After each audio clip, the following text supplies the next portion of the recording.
It's still way over here, buddy. That's enough to kind of stuff I said. It's a smart one.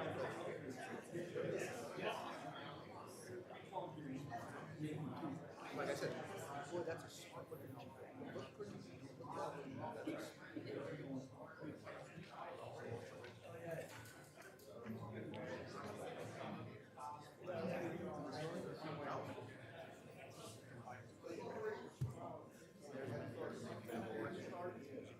Good afternoon, everyone.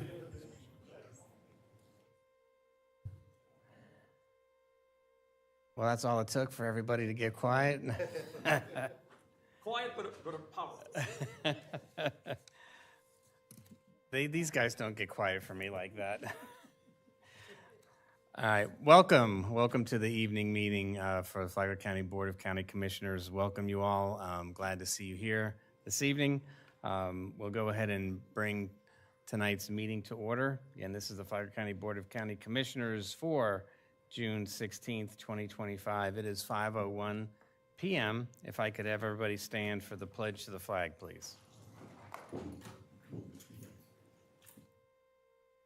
I pledge allegiance to the flag of the United States of America and to the republic for which it stands, one nation, under God, indivisible, with liberty and justice for all.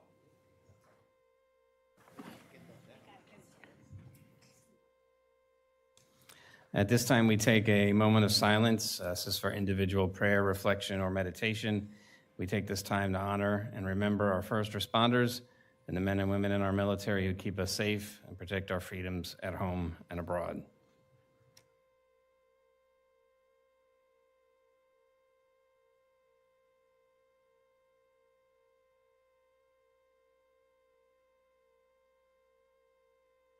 All right, thank you again. Good to see everybody here this evening. We've got a few things to take care of before we get to the meat of the agenda. We do have one request for one deletion. We need to pull item 7I, which is consideration and approval of agreements related to the Dune project. And Mr. Hadid has an explanation on this item. You want me to go ahead? Yes, sir. Thank please. you. Thank you. Yes. That item has a number of features to it. It has a contract for the constructor, a contract for the engineer to design, and two project agreements, one for Ocean Hammock and one for Hammock Beach Resort, basically to do that project totaling $5.5 million. One of the items is the project agreement with the Hammock Beach Resort. The Hammock Beach Resort owes the county 1 acre of land on the beach. This was to compensate for an approval that was conducted on their behalf in 2015, so it's been some time.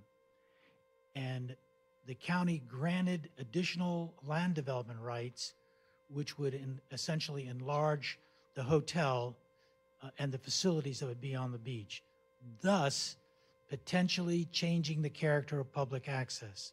So in that process, the Board of County Commissioners secured an agreement for them to pay the county $500,000, of which they paid $375,000, and to give the county an acre of land that would provide for dedicated public access.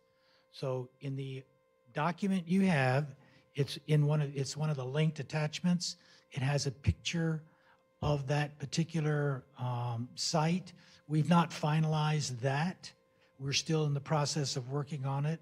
We expect that we'll be done with it, which means configuring it in a way that maximally enhances public access, which will in effect reduce the percentage that we have to pay for a dune project in that area because of the fact that we have enhanced public access.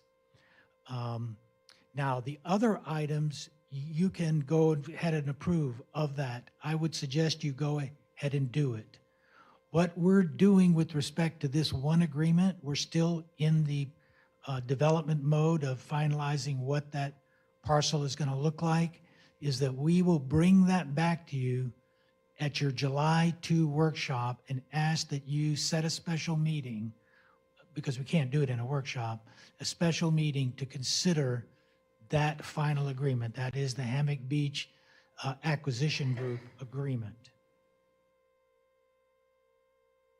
So just to be clear, we will need a motion to pull this, and when we discuss it separately, we can approve everything but the agreement between Flagler County and the Hammock Beach Golf Resort.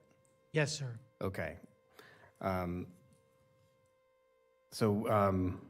Anybody can, when we get to that point, anybody can pull it. So we don't need to make a motion now. We'll just wait and pull it at that point. That's fine. Okay. Thank you. All right, very good. May My mistake. I didn't quite understand when you approached me earlier, but that works. May I ask if that is attachment 4, page 13 in the handout? It's called Hammock Beach Dune Recovery Project Agreement? Correct. Thank you. All right, so we'll bring that back up. Other announcements. County offices will be closed on Thursday, June 19th for Juneteenth National Independence Day. It's a federal holiday celebrated annually to commemorate the ending of slavery in the United States. Also, county offices will be closed on Friday, July 4th for Independence Day. Another note, the county is soliciting applications for the Value Adjustment Board as a citizen appointee. This person must own a homestead property within the county. For further requirements, see Florida Statute 194.015 or contact the Value Adjustment Board clerk at 386-313-4400. Our upcoming meetings. We have a workshop Monday, June 23rd at 1 p.m. This is in regards to animal control. We have a workshop Wednesday, July 2nd at 9 a.m. This is for budget and the general fund. And not on here, but as per Mr. Hadid's comments, we'll schedule a special meeting for that day to be able to address the final part of the agreement with Hammock Beach Golf Resort. And then our next regular meeting is Monday, July 14th. That is at 5 p.m. That is the only regular meeting, business meeting for the commission in July. July 14th at 5 p.m.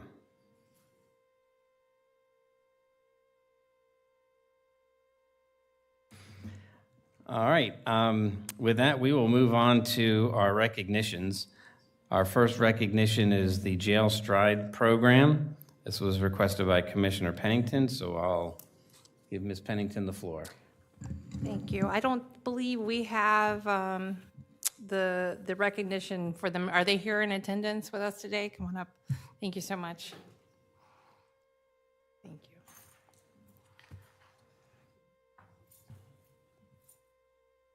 Go ahead. First, if you have a moment, would you like to introduce yourself and just tell us a little bit about your program that we've heard about? Yes, I'm Commander Marcelli from the jail. I'm the operations commander. And basically, in a nutshell, the STRIDE program provides the inmate population opportunities for successful reentry back into the community. Some things as simple as a birth certificate or a social security card, which we all think is not a big deal, but when you don't have it or can't get it, we work through those problems with the STRIDE program and our community partners to be able to get them those kind of documents while they're incarcerated, so that when they do get released, they have those. We also partner with Career Source as far as jobs and resume building and things like that. So it's a very big program, and we want to see all of the inmates, when they get released from the jail, that they have a successful reentry back into the community. Yeah, I just want to tell you, I was able to attend a church where a lot of the inmates go after they're released with the Mike DeRoche's program. And I heard so many wonderful things from those gentlemen about what you've done for them. They've been able to get jobs that they weren't sure they were able to get, and have been trusted by the community. So we wanted to take a moment and thank you for what you're doing over there, because I think it's making a big difference on just getting them back into the community, and they couldn't talk enough about you. So we wanted to bring you in here and do a recognition with you, and we appreciate what you're doing for them. Sheriff Staley backs the program 100%, along with all of our other programs that we offer inmates. There's not just those. So I there's actually had others. an inmate say you did more than, not that this is fun, but you did more than other surrounding jails did for them. So, Yeah, you know what I mean? we try to offer a lot of programs. We want to see successful reentry back into the community, and we pride ourselves in those programs. Yes, we appreciate it. Would you like to introduce yourself? Hi, I'm Acting Chief George Bender with the Sheriff's Office. Nice to meet you. Would you like to come up and take a picture with us? Sure. Thank you.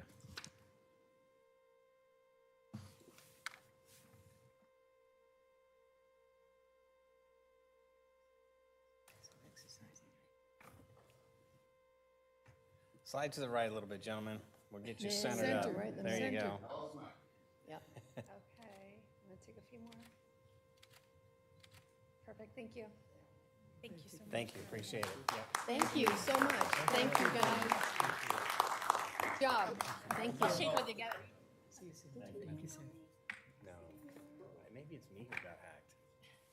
But she said the same thing. Okay. Yep.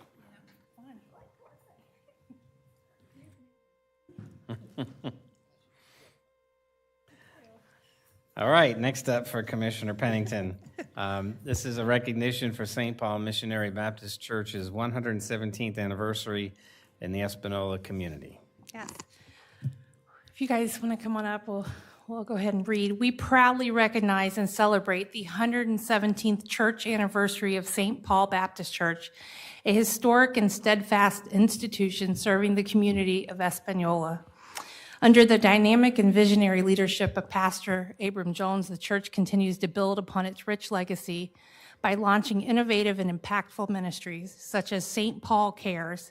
This outreach initiative within Espanola exemplifies the church's commitment to meeting the needs of the community, providing food assistance and clothing through its dedicated disaster relief program. While St. Paul Baptist Church remains deeply rooted in its historic foundation, it has boldly embraced a 21st century vision. Pastor Jones has led the church into a new era by implementing a multi-generational ministry that bridges the past, present, and future generations of Espanola. This transformation is setting the stage for an enduring impact on generations to come. And as a beacon of faith and hope, the church continues to live out its mission and vision, serving with the hands of Christ, loving with the heart of Christ, and thinking with the mind of Christ. Through its unwavering dedication, St. Paul Baptist remains a vital force of spiritual growth, community unity, and compassionate outreach for the wonderful community of Espanola. We honor St. Paul's Baptist Church for 117 years of faithful service, and we look forward to its continued blessings and progress that lie ahead. Thank you so much, Pastor Jones. So while he's coming up to, we'll come up to the microphone. I don't know, some of our fire crew may remember that during the hurricane, we came to your community with MREs, but you had beat us to it. During the hurricane, your church was already in the community feeding them and helping them with their needs. Not to brag, but you also helped me and my family through a time of great need recently, where you were able to meet with my husband and pray with us and be a place we could go to and get baptized before his passing, and we greatly appreciate it. God bless you. Want to introduce Thank you yourself? So much. And I'm Pastor Abram Jones, Senior. I'm the Senior Pastor of St. Paul Baptist Church, and I'm embarking upon 3 years now, and it has been instrumental. It has been God ordained for me to be present there and to be able to serve just not the community, the citizens of Espanola, but those with Flagler County. We have individuals who travel as far as Orlando to be a part of our church, as well as St. Augustine. So it's just a blessing to be here in God's timing. Thank you so much, County, for honoring us here at St. Paul during our 117th church anniversary. thank you so much. You want to come up for a photo? I don't know if anyone, we're good? Just congratulations on 117 years. That's amazing in and of itself. And the community is, it's fabulous. It's, a great way to celebrate what's going on. So thank you.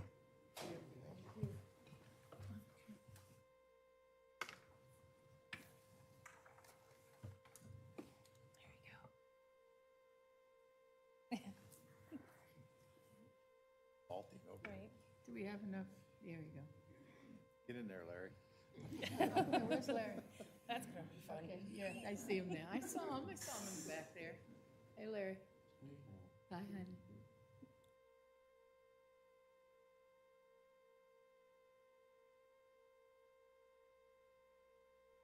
Thank you so much.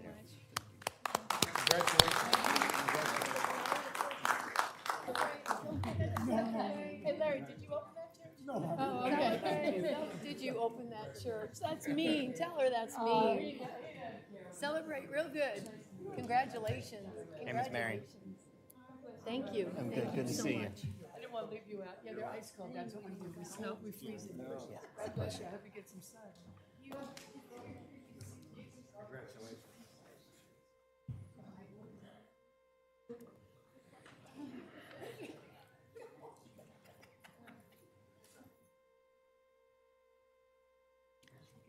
turn. All right.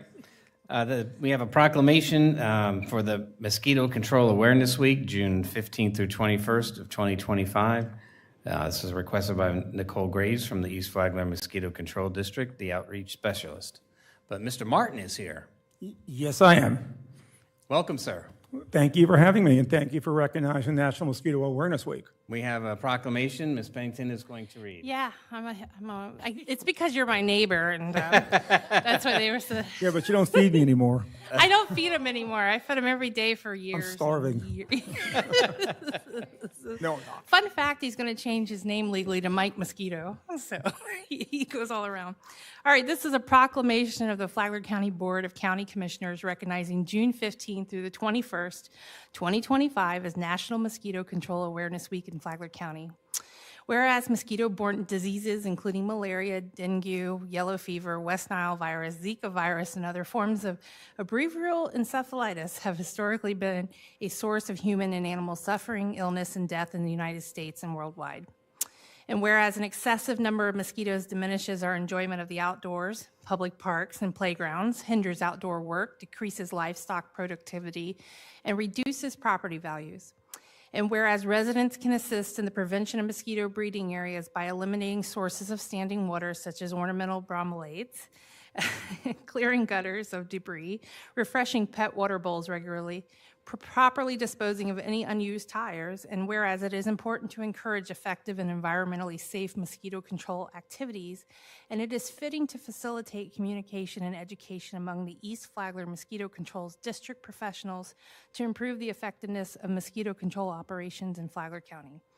And whereas the East Flagler County Mosquito Control District works with multiple agencies and government organizations to raise public awareness to prevent the spread of malaria, dengue, West Nile, Zika, and other mosquito-borne viruses, and encourage the elimination of mosquito breeding habitats in residential areas. And whereas it is important for individuals and organizations to work with the East Flagler Mosquito Control District to help decrease the effects of mosquito-borne illnesses. Now, therefore, be it proclaimed by the Flagler County Board of County Commissioners that we hereby recognize June 15th through 21st, 2025 as National Mosquito Control Awareness Week, and we encourage all citizens to help eliminate standing water sources to help prevent mosquito breeding habitats. Adopted this 16th day of June, 2025, attested by our clerk, Tom Bexley, and our chair, Andy Dance. There we go. Gentlemen, ladies and gentlemen. Mr. Mosquito. I'm going to make a motion really quick to declare June 15th through 21st National Mosquito Control Awareness Week. Second. All right, I have a motion by Commissioner Pennington, seconded by Commissioner Richardson. All those in favor signify with aye. Aye. Any opposed? Hearing none, motion carries. Welcome, sir, and congratulations on the proclamation. Thank you for being here. Thank you. Well, it's a pleasure and a privilege to be here. I just want to say that we have been protecting the health of at least the eastern half of Flagler County for 73 years, but it kind of pales compared to 117 years for the Baptist Church. But we're out there working hard every day to protect people, and I encourage everybody to go online, educate yourselves on how to protect yourselves against mosquitoes. Because the mosquitoes that carry the most deadly diseases are container mosquitoes, usually Aedes aegypti, Aedes albopictus. They can lay eggs in as little as a 1/4 inch of water in a bottle cap. So Commissioner Pennington cited some of the things you need to do. Don't have any sources of standing water around your property. Even things like an inflatable kiddie pool, if you leave it sit outside, it can attract mosquitoes. Turn it over, dump it out. If you have large planters and there's no more plants in them, make sure they're not holding water. Learn to do the things so you can help us help to protect you. And of course, the other thing that wasn't mentioned is that mosquitoes carry heartworm. And heartworm is a disease that cannot be cured. So if your pets get heartworm, there'll be a medication for the rest of their lives. And it really severely affects the rest of their lives. So if you love animals as much as I do, not only get your animals protected against heartworm, but again, make sure you're not operating your own mosquito breeding program. So thank you very much. I appreciate it. All right, thank you. Appreciate all that you do for us. Thank you very much. Thank you, Mike. Come on up for a picture. You can come all the way up. That's the tough way. You went the hard way. That's the hard way, Mike. You're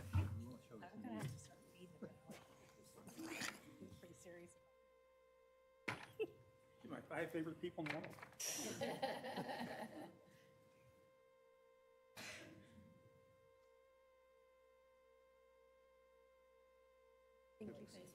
Thank you so much. Good job. Thank you. Congratulations, Mike. Thank you.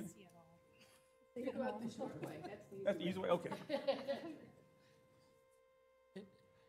Give him the. He works hard. Bring him the hard way. Give him that. Mike, The paper.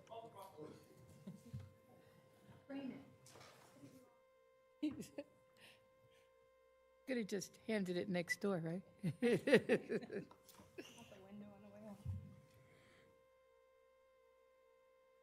All righty, and next we have a presentation. This is the Sons of the American Revolution Emergency Medical Services Commendation Medal. This is requested by our Fire Chief, Mike Tucker, and he has some special guests. It looks like Percy's taking over. Yeah. Nice to see Percy.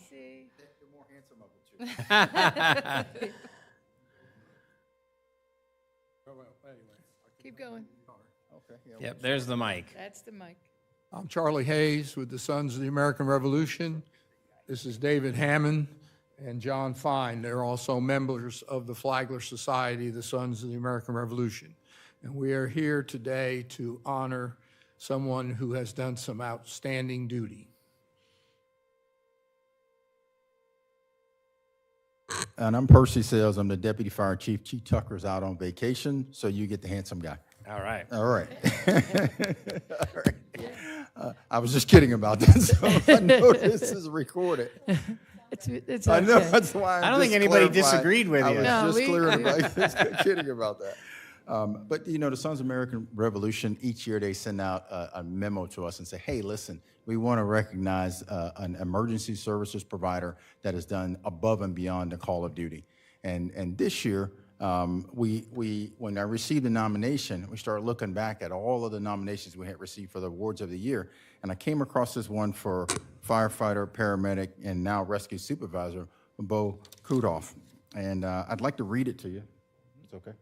Okay, and the nomination goes like this. This is for, Bo was assigned to Engine 16. If you don't know where that is, that's on the south end of the county there. And he was a paramedic on the engine that day. And he was telling me a little bit about this, but he said there was a gentleman, about my age actually, you know, in his 50s, 60s, that went out for an exercise run, came back home, got a shower, and passed out in cardiac arrest. Mm-hmm. You know about this call, I'm assuming. Oh, yeah, so the gentleman then passed out in cardiac arrest. 911 was called. Engine 16 responded to that. Now, what's unique about that is there's not a rescue assigned to that station. So it's either coming from Volusia County or it's coming from further away somewhere in Flagler County. So Engine 16 gets there, and the gentleman in full cardiac arrest.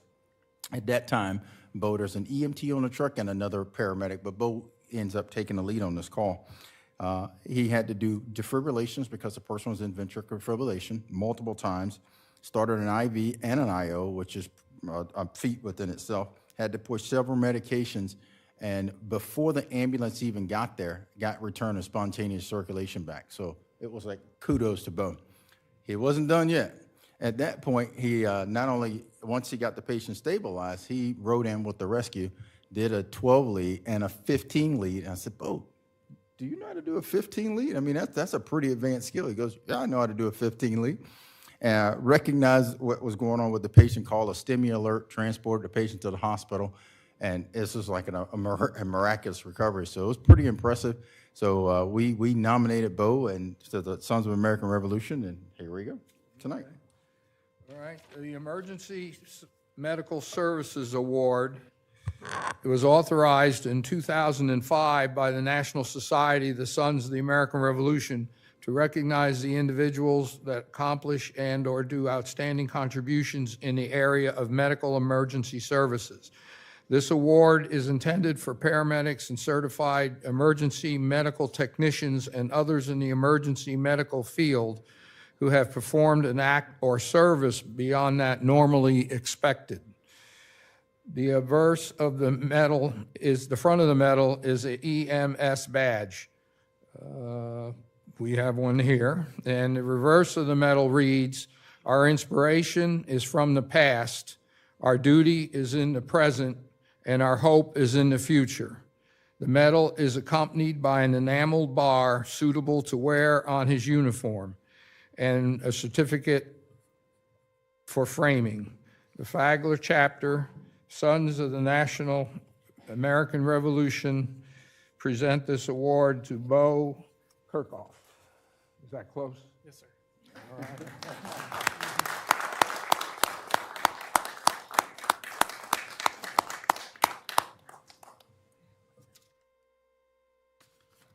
Thank you. Can I add one Thank more you. thing about Bo? Absolutely. Yeah, just a couple, I mean, I know I can't talk enough about him. But Bo was a member of the first graduating class from the Flagler Palm Coast High School Fire Academy program. So that was back in 2019. Bo was one of those that we, led from the firefighter EMT program. He became a paramedic. He's just about 6 years on the department now. Now he's a rescue supervisor, which means he's in charge of a rescue truck. So he has done amazing things, and kudos to you all for starting that program. Good to hear.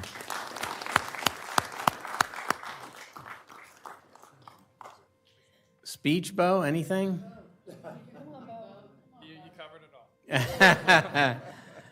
Well, thank you to the Sons of the American Revolution. I think it's astounding that you have this type of recognition for the firefighters, for the emergency medical services personnel. It's a great story, and I am sure that gentleman, was a gentleman? Yes. Is extremely thankful for your abilities and specialized training, and you were there that day for a specific reason. Thank you for what you did. And anybody else? Thank you for saving Come on up for a someone's life picture, and all of doing you. so much. You're an amazing man. We're thrilled to have you and lucky to have you.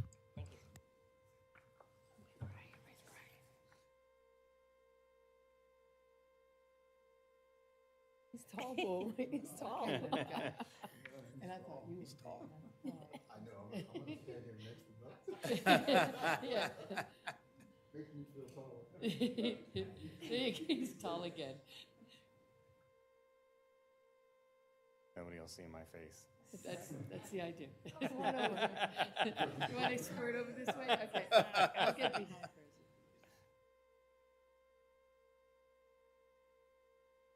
Thank you. Thank you.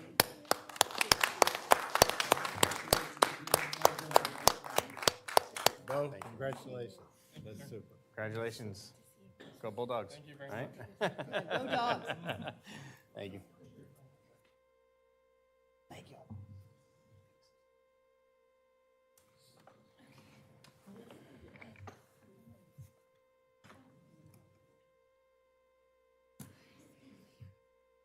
Great story. That's a great way to end our presentation. So,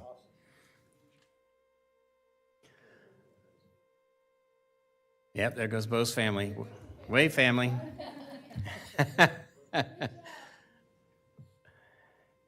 All right. With the presentations behind us, we'll move to community outreach. This is a 30-minute time period allocated for public comment on any consent agenda item or topic that is not on the agenda. Each speaker will be allowed up to 3 minutes to address the commission. Speakers should approach the podium, identify themselves, and direct comments to the commission. So at this time, we'll open up for public comment.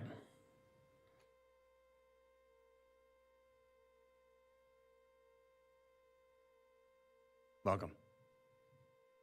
Good evening. Rob Jarowski, live in the hammock. Been a resident here for about 5 years. Love it out here for sure. Wrote some comments down, so I'll try to stick to these, and hopefully it's within 3. So I'm also the co-lead of the initiative Protect Flagler's Beaches, along with my wife, Jen Harold, which I know you had a chance to meet last week. Commissioner Hanson, she's actually out of town at the moment, helping with a ill relative. But I do want to preface my remarks by saying I greatly appreciate each and every one of you, your respect. It's a noble profession to go into public service, so I do appreciate your efforts and everything you guys have done to this point.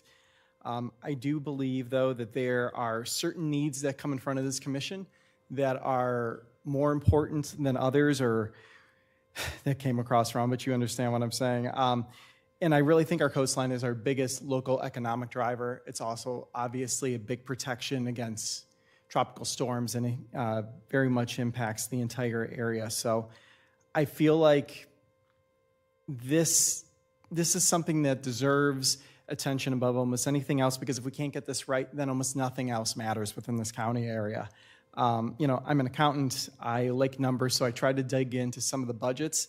And one of the numbers that kind of came across to me is that in comparing budgets over the last 10 years, so the property taxes collected in this county have risen by 130%, while our population has only increased by 33%. And when you take into account inflation of about 33%, it still means that there's a higher burden of tax on the residents right now than there was 10 years ago. So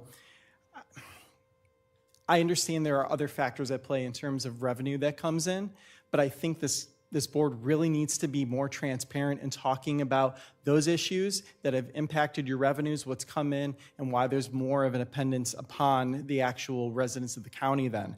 I think if you make that case, it will help us get to a better place of being able to come up with a fair beach management plan. I believe each of you on this commission are Republicans. I don't know if you're aware, but your state party chair has an initiative ongoing right now, actually speaking to the fact that property taxes have risen by so much in each of these counties, and you guys have collected so much more over the years. They want to see a rollback of those.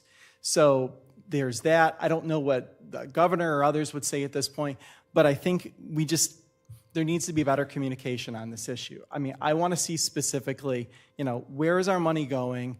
Why are we hindered about additional revenue dollars coming in that perhaps, again, increases the burden on us? And then we can have a fair discussion about whether we can really bring in and have another tax or not. Ideally, we obviously would not, but again, I respect the fact that there are other things that you have priorities for, and there are other factors at play. So I think I'm at the end. Could have said more, but I appreciate your time. Thank you. Thank you very much. Come on up.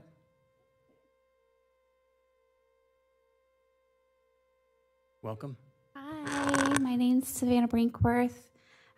So I'm going to talk about the industrial rezoning. I'm sure you guys have heard about it. I've been really big in trying to kind of educate the public about it. But I want to bring my attention to you guys because I have been focusing a lot in just Bunnell, but I'm unincorporated, so I feel like I do need to be here and talk to you guys. So I just want to emphasize that this is not just a city issue for Bunnell. It's going to impact all of Flagler. We're going to feel those effects all over our county. Unincorporated areas like where I live, to neighborhoods like the K section, they're right across the street from this. And then to anyone who depends on the health of our water systems and rural environment.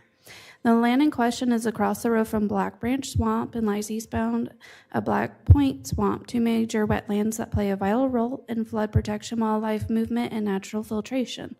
These swamps are tied to the hydrology of our region, ultimately feed into protected waterways. I can provide an image for you guys. I overlaid last night if you're interested. I can email it to you. So I overlaid aquifer recharge data, most up to date, and found that the L2 site is within priority 4 and 5 recharge zones, and it's less than a mile from priority 2 and 3 zones. So those are actually 2 and 3 are among the most sensitive groundwater recharge areas in the state. They feed directly into the Floridian aquifer, which supplies drinking water to thousands of Flagler County residents. So I do think that is something that we should, take into consideration. So any contamination from heavy industry, whether it's stormwater runoff, airborne pollutants, or fuel leaks, will not stop at city lines. Water flows outward, so does harm. Now, what's most troubling is the straight rezoning approach that this is taking. No environmental studies, no traffic analysis, no site plan, no public review of the impacts, just a blanket industrial designation. In contrast with the reserve at Hog Creek, I will have to say, at least they're going through a PUD development, which requires public hearings, multiple rounds of reviews. The public has a say, the city, county has a say. That's how responsible development works, and this L2 is not what it is. So why are they allowed to get a shortcut for something that has the potential of being a lot more environmentally impactful?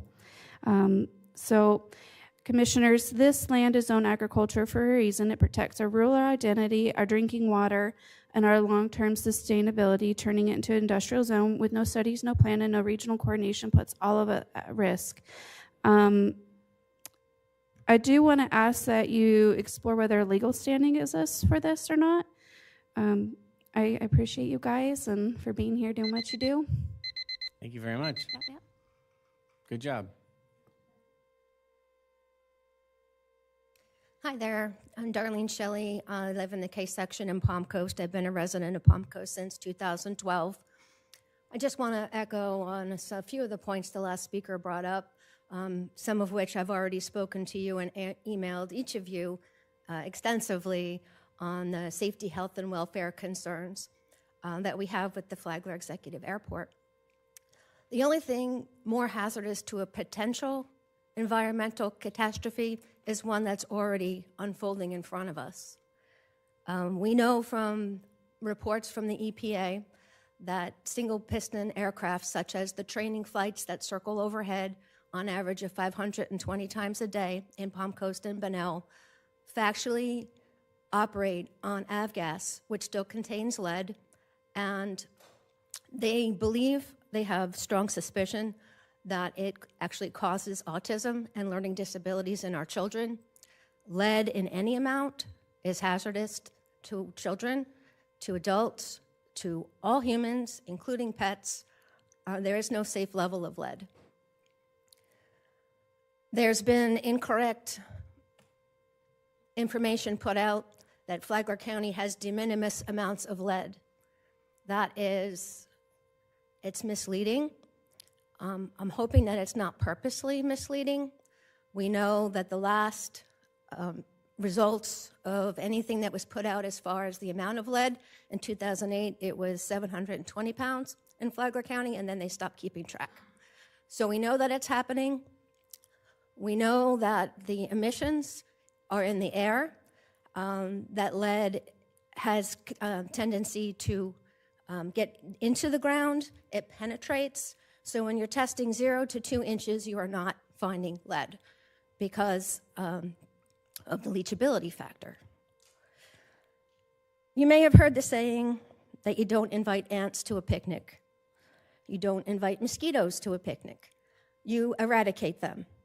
When things are swarming over your home and destroying your peace and quiet and emitting toxic lead and harmful chemicals onto your city, onto your children's schools, onto your windowsill, you must stand up and demand action. It's gone on for way too long. And when you ask the FAA says local governments have the responsibility and the jurisdiction to pass the ordinances that will protect the residents. The city says it's a county airport. The county says talk to the FAA. The FAA says it's up to your local government. And that's you. So please help us protect our children and our homes. Thank you. Thank you.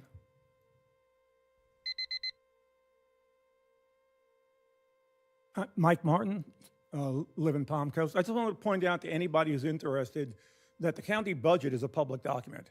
Anybody can request a copy of it. Anybody can look through it. The budget is the budget. It can be amended, money can be moved around, but it cannot be increased. So if you're wondering where the county is spending their money, just request a copy of the county budget and you'll find out. Thank you. Thank you.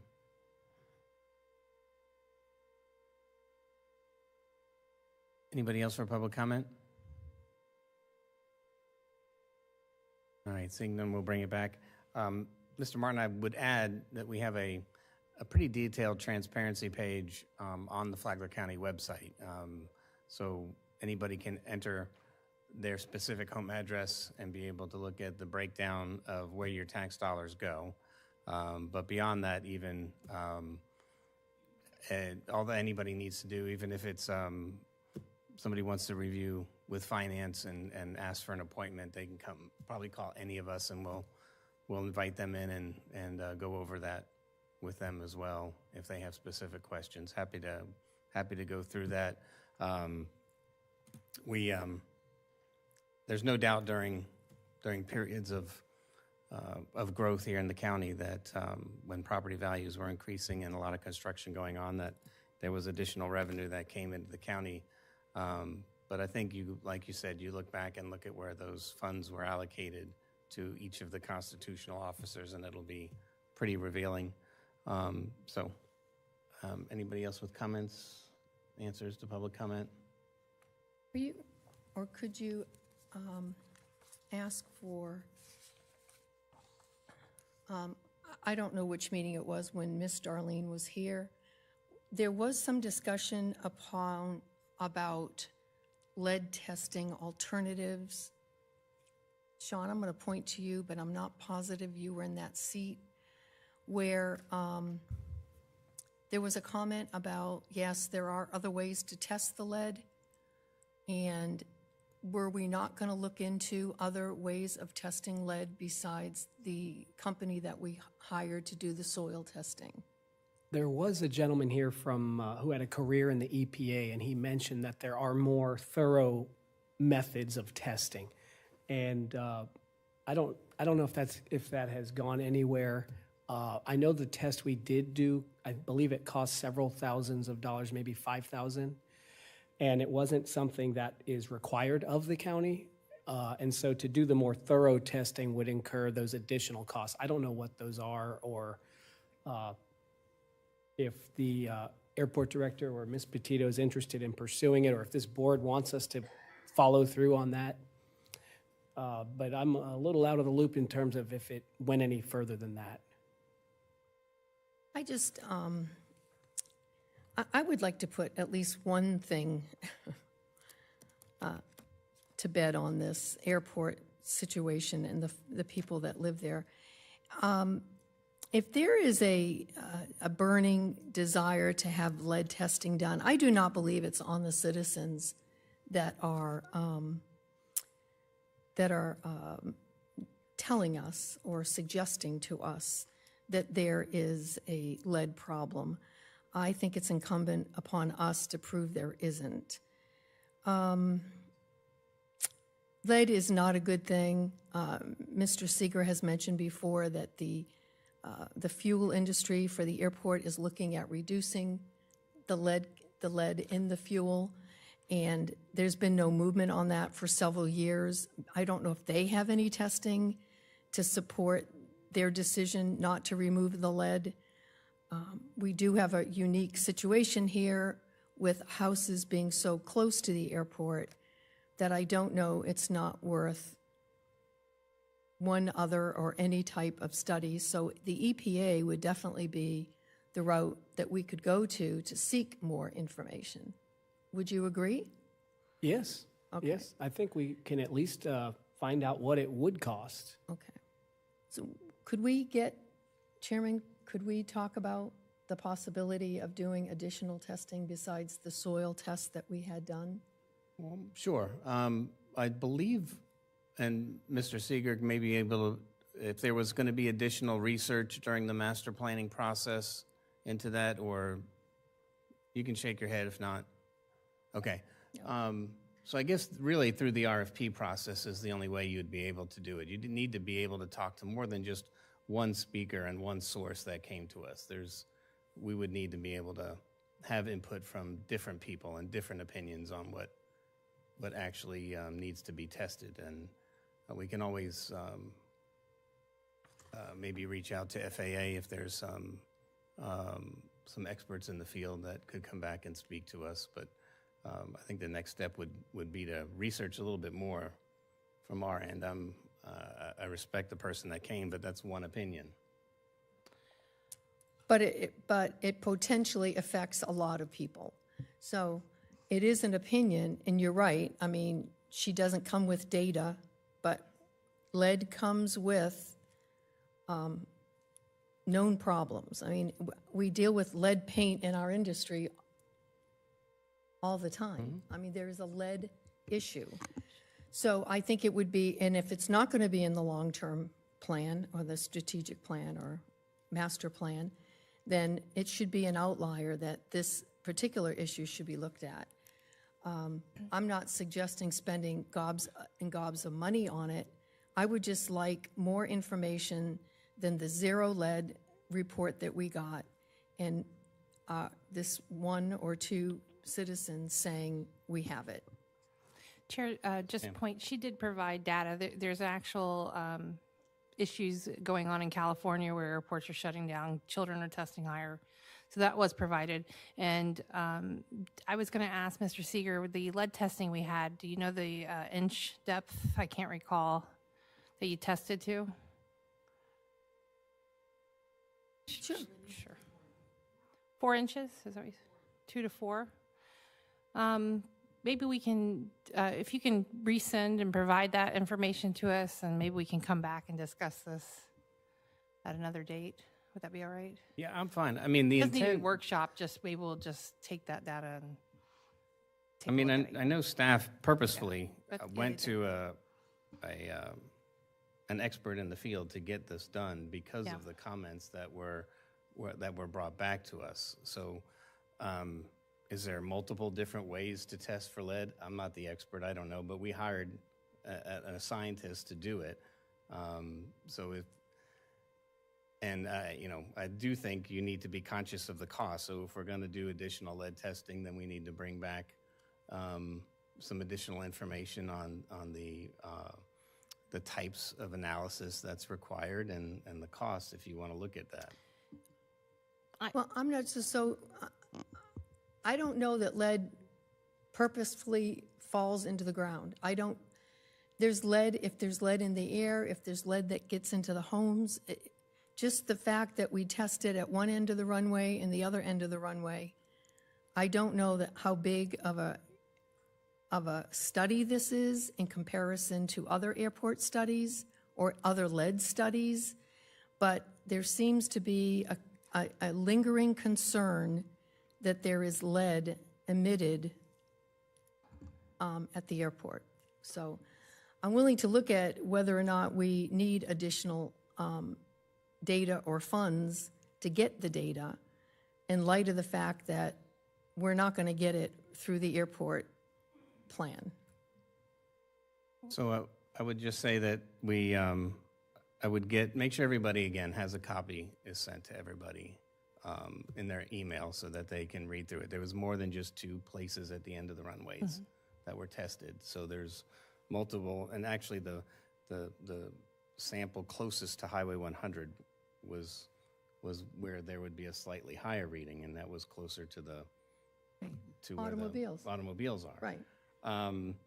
So, I mean, I'm okay. Whatever you guys want to do, if you need more research. No, I was just asking to get a copy of it again because it's been a while to refresh my memory when we presented that. But and will it be addressed like an ongoing plan to test every X amount of years in the master plan? We haven't said that yet, That right? would probably be something that will could come be along brought up with that. during that process. I That would might say. be something to think about too. Is it be Yeah, part of the process? I would feel at some comfortable point? just reading the plan, reading the report again, and then make sure, as Leanne said, that it's an ongoing test, because then you can establish a history and watch it and graph it and see whether it's going up or down or staying the same. I mean, we had the gentleman present this report and explain the methodology that was used. But all right, so in conclusion, everybody read the report. I'll and take then the we'll bring report. We'll bring it back. I thought the report, for some reason, the number of 30,000 comes to my mind for that test. I don't know why I'm thinking that. Do you remember? I don't think it was that much. I thought it was a very extremely high number in my memory. Very low. Okay. Okay, I just Could wanted I- to make sure. I don't want to spend $30,000. No, we would have to I'm just approve saying, that. I want to find out what the cost was. And regarding the rezoning, I'm sure you're getting as many emails as I am about helping with the rezoning in Bunnell. Do we have any legal stay on that property or the surrounding area? Yes, I was going to bring it up in reports, but now's a great time. We will have an opportunity to comment after their transmittal hearing, which is coming up, I think, on the 23rd, sometime in the very near future. And that's our official segue where we are invited to comment. But beyond that, I can tell you that the attorney for the landowner has called me several times, called our office, and is doing a good job, in my view, of engaging with the county and getting starting a conversation and coordinating and listening to what our concerns are. And I don't know if the person who spoke is still here, but the owner is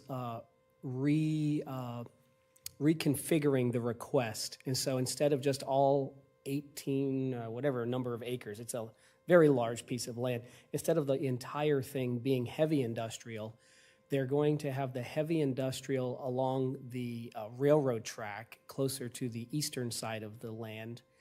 In the middle will be light industrial. And then down in the south and the southwestern portion, where it's closer to some unincorporated residents, they're going to have something called agriculture commercial industrial. I may have gotten the exact title incorrect, but it's ag industrial, essentially. So it's sort of a phased down in intensity from the railroad track as you go westward. They're also willing, and they're going to put forward this proposal where they eliminate right off the bat certain things that would not be allowed. The storage of large amounts of hazardous chemicals won't be allowed. They're not going to have a fuel depot. This is not Belvedere. So they're taking that off the table on this land. I can't remember if there were a few other things, but they were trying to address the concerns of the public, and they are proactively engaging with the county. So I view that as a good thing. And again, we will comment in writing after their comp plan transmittal hearing. Chair, the Commissioner Pennington. property owner reached out today to me this afternoon and asked for the board, in full transparency. The other thing, Fuel Depot was also a garbage dump. That was another concern that they're going to try to eradicate from that property for good.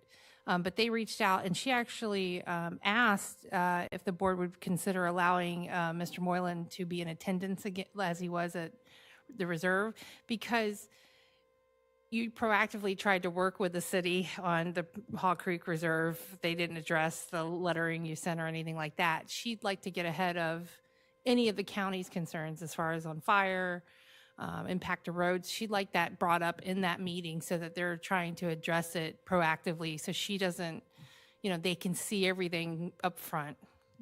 So if that's something we would like Sean to go over and proactively address, they welcome it and would appreciate it.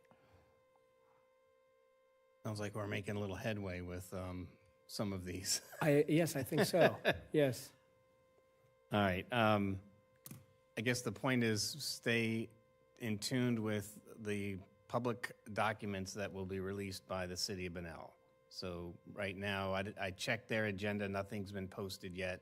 I don't know when they typically post, but Would this board prefer, as Commissioner Pennington was suggesting, that Mr. Mengel and I appear at that initial transmittal hearing, or the other approach would be allow them to conduct the transmittal hearing, and then we put our comments in writing, and thereby create a conversation and appear at the adoption hearing to actually speak if there are still lingering concerns. I'm good either way. You give me my marching orders. I feel like and this is just me speaking, the impacts to 304 maybe should be heard and addressed by that board prior to decision. Because if they approve without our comments and it goes to transmittal, I just feel like maybe our feelings about it may impact the decision, one way or the other. And it might be helpful for them to hear it rather than read it later. But that's just me. So I'm one of 5. I would concur. So that And would- we can't do both? We can. Yeah, sure we can. Yeah. That's fine. That's fine. Yeah, thank you. I just wanted to make sure I had the support of the board. Commissioner Hanson? Okay. And Commissioner Richardson? Okay. Thank you. All right, thank you. All right. We've done community outreach. Appreciate everybody's comments. We will move to consent, and I'll need somebody to move that, or I guess, is there any comments on consent that anybody wanted to make outside of pulling anything?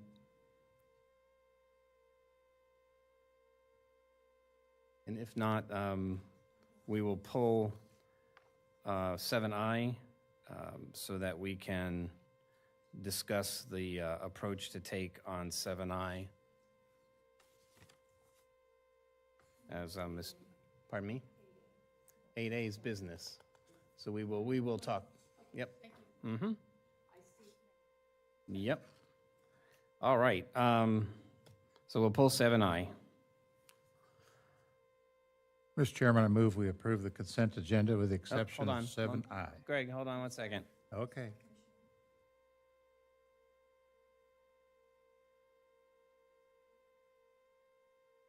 That's okay. Yes, if you have. I do. Okay. Commissioner, we're not getting any of that on microphone. I'd like to pull 7E, not for a presentation, just for a vote. Okay. So that's 7E and 7I so far. Anybody else want to pull an item? Okay, Commissioner Hanson. Mr. Chairman, I move that we approve the consent agenda with the exception of 7E and 7I. A motion by Commissioner Hanson, seconded by Commissioner Carney. All those in favor signify with aye. Aye. Aye. Any opposed? Hearing none, motion carries unanimously. We'll move to 7E. We don't need a presentation, you're saying? I don't. Okay, does anybody else need background information on 7E? I suppose this is because it's dependent upon as the other ones were. This is the same grant that I've been opposed to since February, with the promise of getting the airport zoning ordinance by March. It's now June. We still don't have it in its complete form. So I am not going to be in favor of this grant. Mr. Seeger, did you want to speak to how we got this request from DOT? Did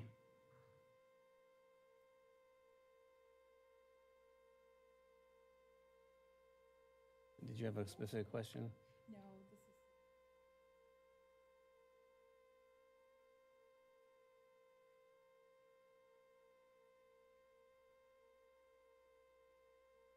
Good evening. This on? Sir. Good evening, Commissioners. My name is Roy Seeger, Director at Flagler Executive Airport.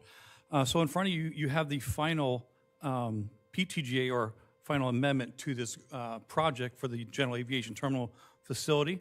The way I came about this money is we were actually supposed to get this next July. FDOT called me and says, Roy, we have an extra $2.5 million. Can we give you the money now instead of next year? So we'd really appreciate it if you could take this money now. And I said, yes, I'll bring it to the board and we'll get that. And then I said, oh, by the way, you have an extra $400,000. We could also use it to design our new fuel terminal facility. So they gave us the extra $1.2 million for the terminal, the extra $400,000 for the terminal facility as well. But the nice thing about that is that $1.2 million that I have programmed for next year in July, that $1.2 million stays there. So we'll be able to use that money for building the fuel facility next year. So basically, is we want to get this money allocated because if they don't spend it, they're going to lose it. And I'd really hate to let FDOT down if this was not approved. Do we have an update on the ordinance? We do. And I'll turn that over to Sean. Yes, so we did adopt the ordinance in April. The statute required us to do it, I think it was back in 2016 or something, and we were years and years late. At this point, the chapter of Florida statutes also requires us to enter into interlocal agreements with the municipalities whose jurisdictions are impacted by that ordinance. So that is Palm Coast and Bunnell. Certain portions of those municipalities, if someone wanted to construct a cell tower, for example, this ordinance would apply. So we have to have an interlocal agreement with them. We have sent them, both of those cities, a draft of the interlocal. And with Bunnell, we haven't gotten back any comments or edits yet. I did reach out to their attorney who said they are working on it. With the city of Palm Coast, we did get a round of edits sent back to us, and we in turn made further edits and transmitted it back to them, and they are working on it. So it is literally a work in progress.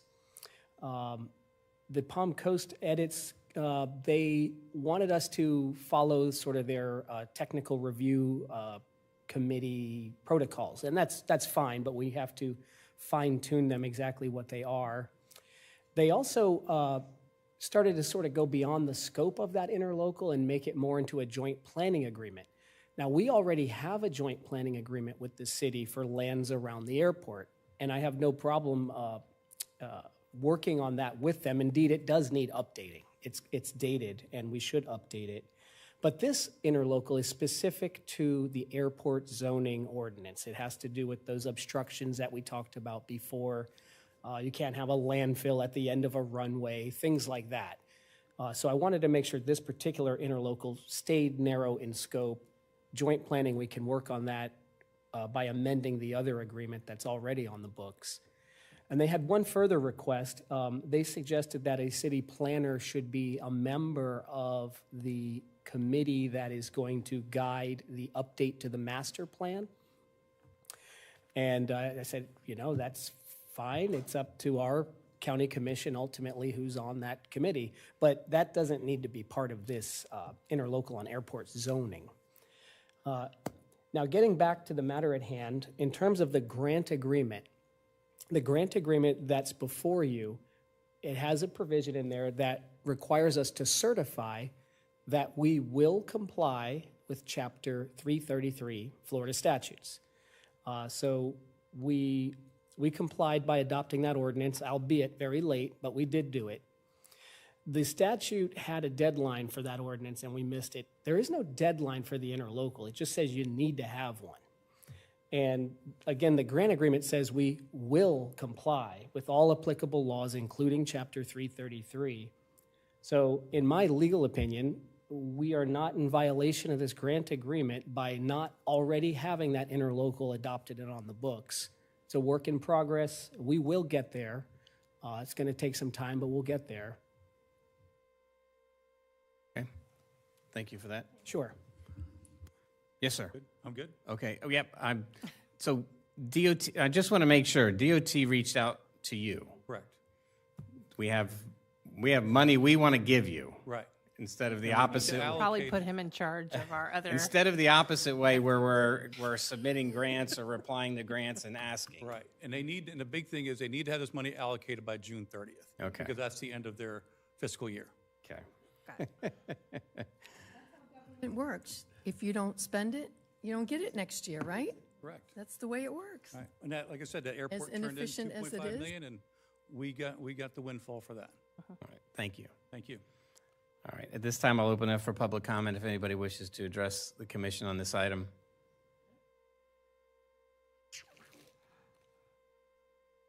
Good evening. Good evening. Thanks. Darlene Shelley, K-Section, Palm Coast. I'm glad I have the opportunity to have a mere 3 minutes to speak to you. There were other requirements of the FAA and FDOT grants. The interlocal agreement, and originally this started in 2006, not 2016, and it's always been, we are working on it. We are making efforts but the interlocal agreement has never happened. This is a requirement for not only this $1.2 million, but all of the $65 million in grants that the Flagler Airport has received so far from the FAA and the FDOT.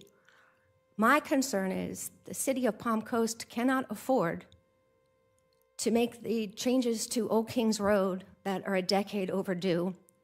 They don't have the money. And I just wonder what $65 million could have done for infrastructure for the county and Palm Coast and the city of Bunnell.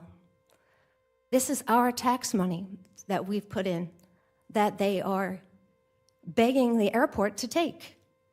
And as the airport takes these grants, they get larger. They invite flight schools from across the state to come fly over our homes, our county, our hospitals, our homes, our schools, our daycares, our playgrounds. I'm not asking for more lead testing.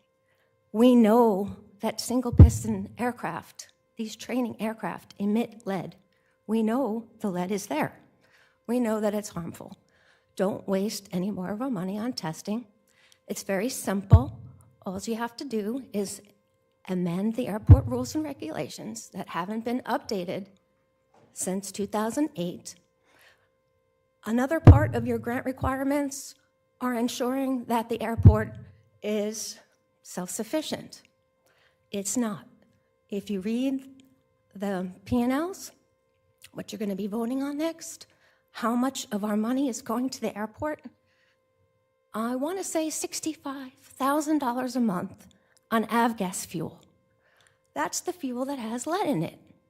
And now I hear talk of tanks, fuel tanks, that are going to be holding this toxic chemical in our backyard, 1,000 feet from homes, in our densely populated and noise-sensitive city.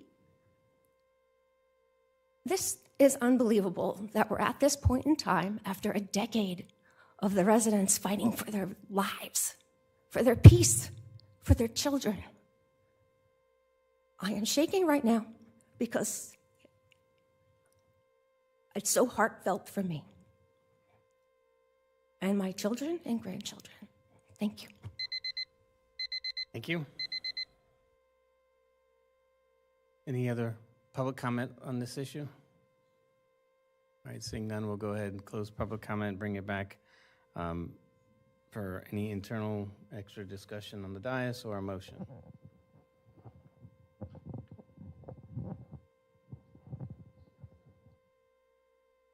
Mr. Chairman, I move we approve 7E.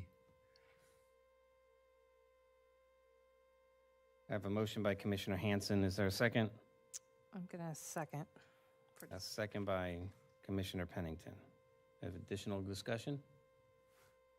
I just want to confirm that these figures on, under this, give me 1 second here.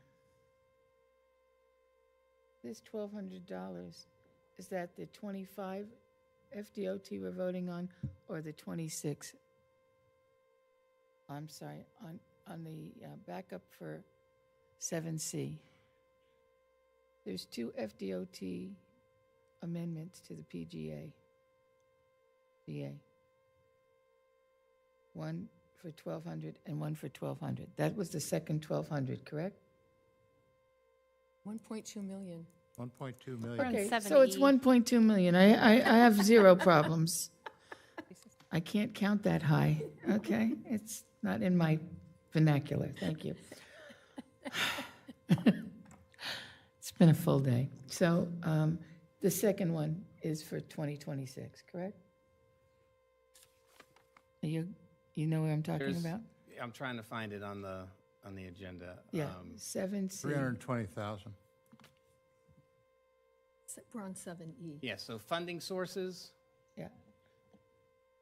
Yeah, we're discussing the 1.2 million for 7E. 7F was the 320,000 already approved. Wait a minute now. It's still the same thing as in 7E that was in 7C, I believe. Yeah. Is it? It's exactly the same. Didn't change at all. So Same- this is consideration for the Third Amendment, Right. which would be the FDOT Third FDOT Amendment. for 2026. Yes, the bottom line. It's on both E and C, that's why it showed up on C too. Okay. Yeah. I didn't drink today, no. No, I don't. I don't drink. This All right, is so what we've happens got- when we stack workshops together. Thank you. This is, any other additional questions? Because before we call the question? No, I'm fine. Okay, anybody else? All right, so I'll call the question. All those in favor of 7E for the resolution and Third Amendment to the PTGA with the Florida Department of Transportation in the amount of $1,200,000 to assist with funding the construction of the General Aviation Terminal facility. That's on E. All those in favor signify with aye. Aye. Aye. Just for clarification, did I hear you, Ms. Richardson? You did? Okay. I said aye. Thank you. Just This eye- clarifying. This eye. I said this eye. All those opposed? Nay. Did you say, I didn't hear Oh, from you. you're waiting on me? I am strictly holding Mr. Moylan accountable for his legal opinion on this one. So I was a yay. Okay. So just for clarification, there's four ayes and one nay. Okay, thank you. Trying to learn from our planning board thing the other day and make sure there's no.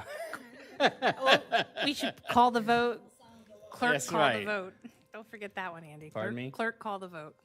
I can always go back Have to the that clerk one if call I the need vote. to.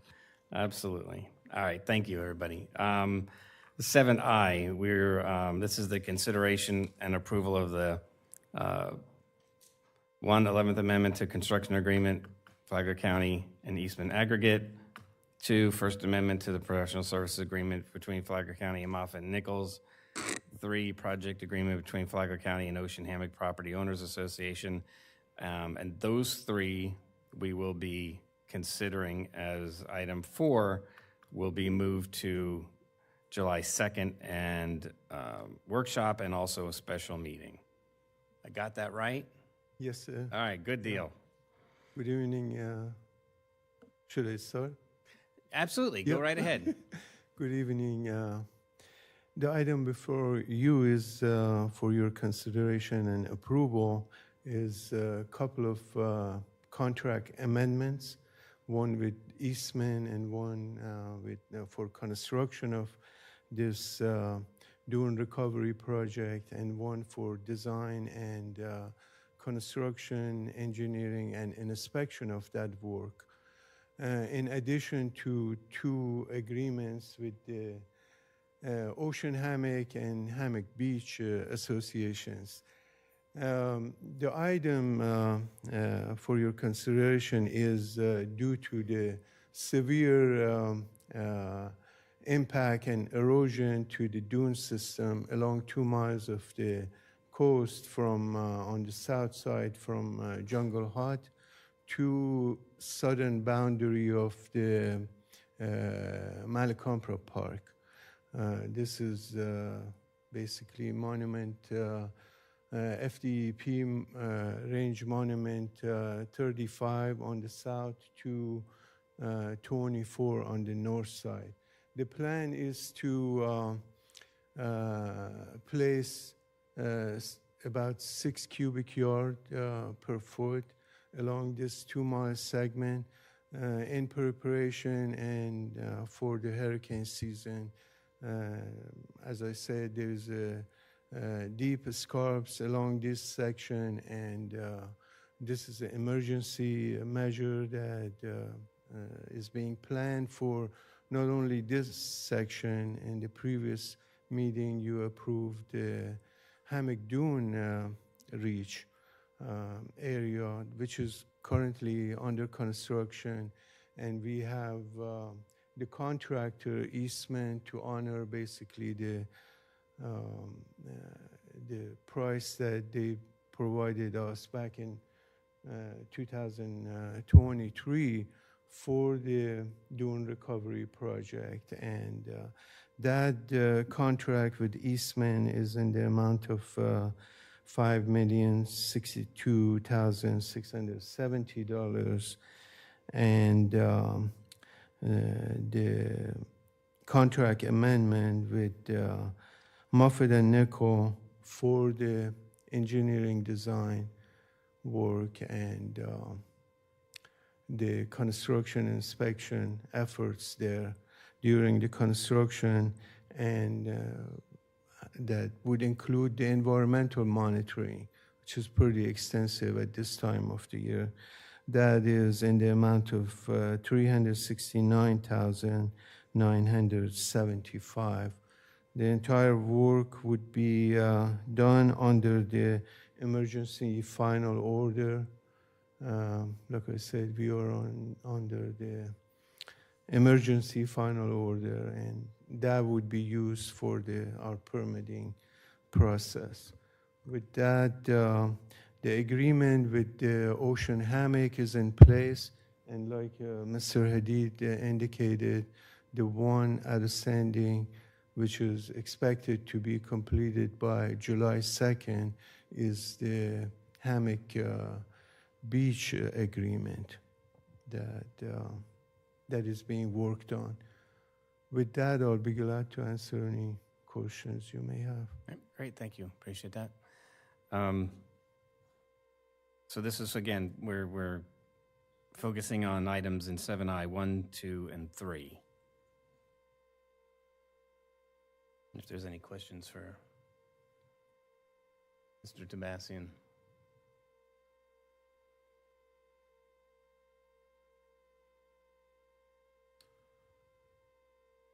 Go ahead. Mr. Chairman, I make a motion that we approve the following agreements. Number one, the 11th Amendment to the construction agreement between Flagler County and Eastman Aggregate Enterprise for reconstruction of the Northern County Dune Restoration Project in the amount of $5,062,670. And item two, the First Amendment to the professional services agreement between Flagler County and Moffett and Nickel for construction, engineering, and inspection services in the amount of $369,975. And item three, a project agreement between Flagler County and Ocean Hammock. Thank you, sir. Second. Motion by Commissioner Hanson, seconded by Commissioner Pennington. At this time, I'll open it up for public comment. If there's anybody from the public that would like to address the commission on this item. All right, seeing none, we'll bring it back to the board. Any Chair, final? did we not approve the unanticipated revenue or the amending the CIP? 6 sections to that item.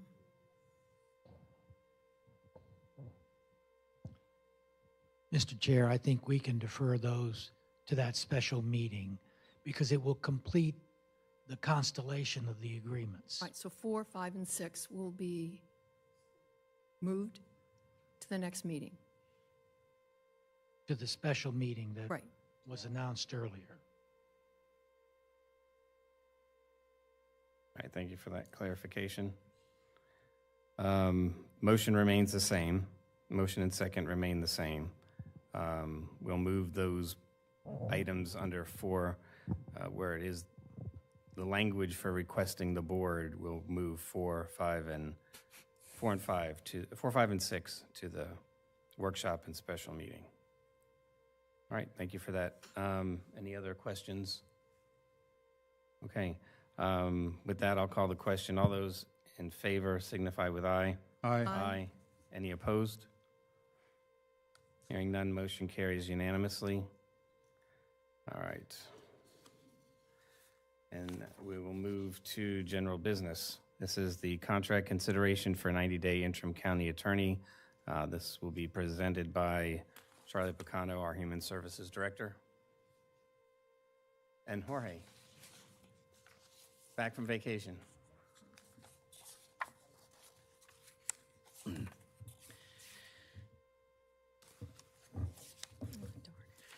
Good afternoon, Chair, Vice Chair, Commissioners. Jorge Salinas, Deputy County Administrator. I have with me Charlie Picano, our HR Director. And the last update on the hiring process for the county attorney, I did the presentation while Charlie was out that day on a training. I wanted to provide a summary of that and then go into the details of the contract. On May 28, 2025, the board directed administration to continue seeking applicants for the county attorney position. With County Attorney Mr. Hadid retiring on August 1st, 2025, the board decided through consensus to appoint Deputy County Mr. Sean Moylan as interim county attorney for a period of 90 days. Their interim appointment would allow the board more time to review additional applications, which Mr. Picano, our HR director, can provide a status of that after my update.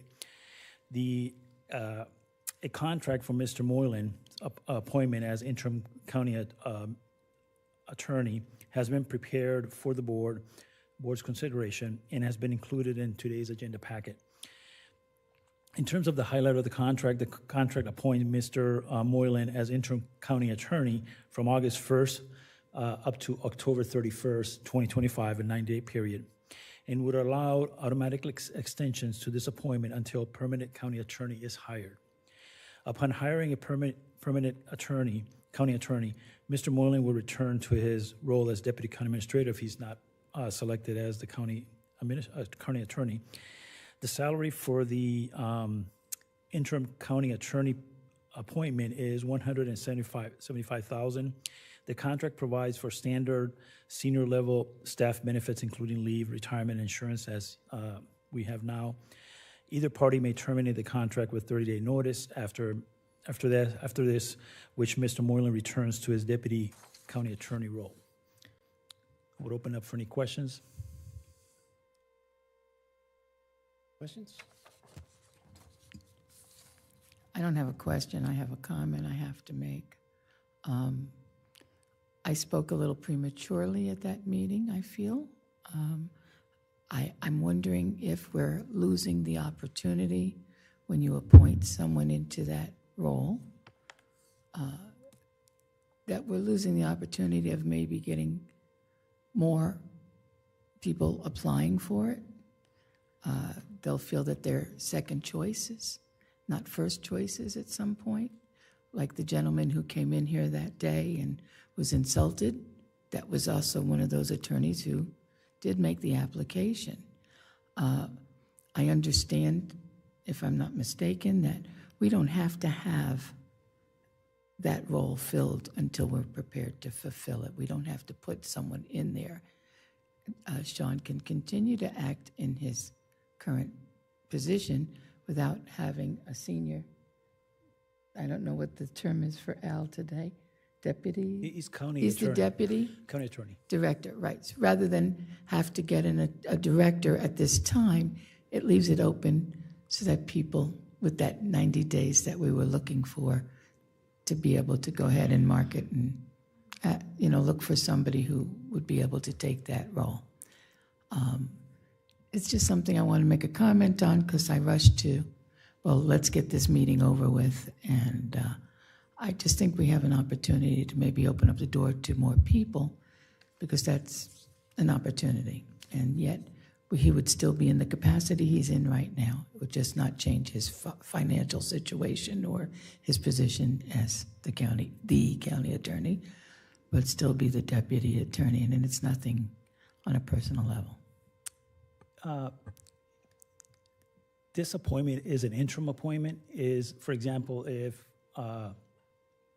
Heidi decided she got the lottery on Right, she Saturday, left tomorrow. You can appoint me as an interim while you go through the process of hiring a county administrator. It does not. It's a normal process in government to appoint somebody as an interim I'm aware to of fill. that. So it would not deter people from applying because right now we have additional applications that Charlie would be providing information and update on that. This meeting and this information has been disseminated through public meetings, and that has not deterred folks from applying for this position. I just understand it's not required to have that position filled. Regardless, Sean would still be able to do his role as he is today until we made a decision, because he did apply. So once he's applied, now he said he wanted that position by applying, which would make other people feel, well, why bother? Yeah, He's there. The position is not filled. The county attorney position is still vacant. It's just an interim role. I understand as an interim, it would discourage people from looking. That's just my opinion, and after I had some time to consider it, and I just wanted to bring that across. Thank you. Yeah, so I said this in the last meeting. If the true feeling of the majority of the board is to have an interview process, leave the requisition open, then I think by prematurely sitting an interim that is also an applicant will deter people from applying. I noticed we only got one application since we had this discussion at the last meeting, and he was not qualified. And so if that's the majority of the board, is to have an open process where and it's not fair to Mr. Moylan, because here we are talking about him and he's an applicant and he may very well end up being the county attorney. But if we're leaving the requisition open, we're truly searching, unless this was the plan all along, to have him as interim and kill down our search, because that's what I think it'll do. I think it'll drive a lot of people away, and there were, I just think, for me right now, if that's the intention, is to leave open the rec, leave Mr. Moylan as an applicant, then I'd say we defer making an interim at this time. And if, that's me, and that's where I'm going to stand on it. Yeah, that was, it was guidance from the board. You were not in the Understand. meeting, so I we're wasn't just at- following guidance yeah. from the board. And I know Charlie has a little bit more information on how many hits we've been getting. And I'm not sure, just as an off comment, I'm not sure the Palm Coast Observer would be the right place to be paid advertising right now, because I don't think we're going to find a county attorney locally. If we're going, I saw it. Yeah, I'm just giving. It was some feedback that I got from actually a lot of people. It was kind of. I got it on my Facebook So- because I sent it forward. Oh, I couldn't believe the comments that they made. Yeah, I mean, it's not only posted there; it's posted in a bunch of places, Yeah, and just even giving- boosted in some of since the it's major paid ones. in particular, I was given that as feedback, because I actually had about 4 comments at one of the meetings I go to. Why are you advertising there? All that stuff, because they don't think this unicorn doesn't sit locally, probably. This type of role. So that's my comment. Is nothing against Mr. Moylan at all. He's an applicant. There was going to be an interview process. We haven't really had that opportunity. So, and there are a lot of people asking us for that process to occur, since Mr. Al's moving on, and they're asking for us to look at all options. So that's what I think is owed to the public, and I thought the board had agreed to leave the rec open, and I do feel it hinders the rec, and so that's where I'm at. It's nothing on, you guys are just standing there taking this feedback. No, I and it's understand. really, I my think- discussion's really with our board, so. I understand, yeah. So that's where I'm at. The only comment I have is if we're asking him to take on this authority to do this, then I think we need to give him the title. When is Mr. Hadid leaving? I think August 1st. And maybe another option is setting a deadline for the application to close. Maybe that might encourage applicants to apply and know there's an end date, like that'll ensue interviews and move forward. Do you feel, honestly, you just said it a minute ago, but you feel that you've advertised this thing, there's no other place we can go out and advertise? Yeah, I've You've advertised got it them all. everywhere. I've You've covered. advertised at the point where if you Googled County Attorney Florida, it was the first thing to pop up. Like if you just typed in County Attorney Florida, it was the first thing to pop up. But I think our system is technically flawed. So there's a difference between advertising and recruiting. We all agree with that? Yeah. I'm going to say this for the 5th time. I want a recruiter. This job is too important to me and to this position. Whether Mr. Moreland is interim or not interim, he's a candidate. I want to see other bodies, other professional bodies stand in front of me so I can observe them. I can ask them questions. The long and short of it is there might be a ranking, and we did it. We're not going to do it for nothing. We're going to do it for experience. We're going to do it to learn about other attorneys and what they have to offer. We're going to learn about what's best for our county. This is a tough, tough call.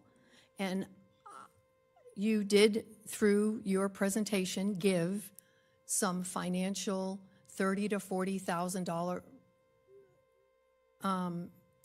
estimate. It wasn't guesstimates. It was a guesstimate. Yeah, There are quotes. There are recruiting companies that only deal with attorneys. Yeah. There are, correct? Yeah, and that's what we reached out to, yeah. Okay.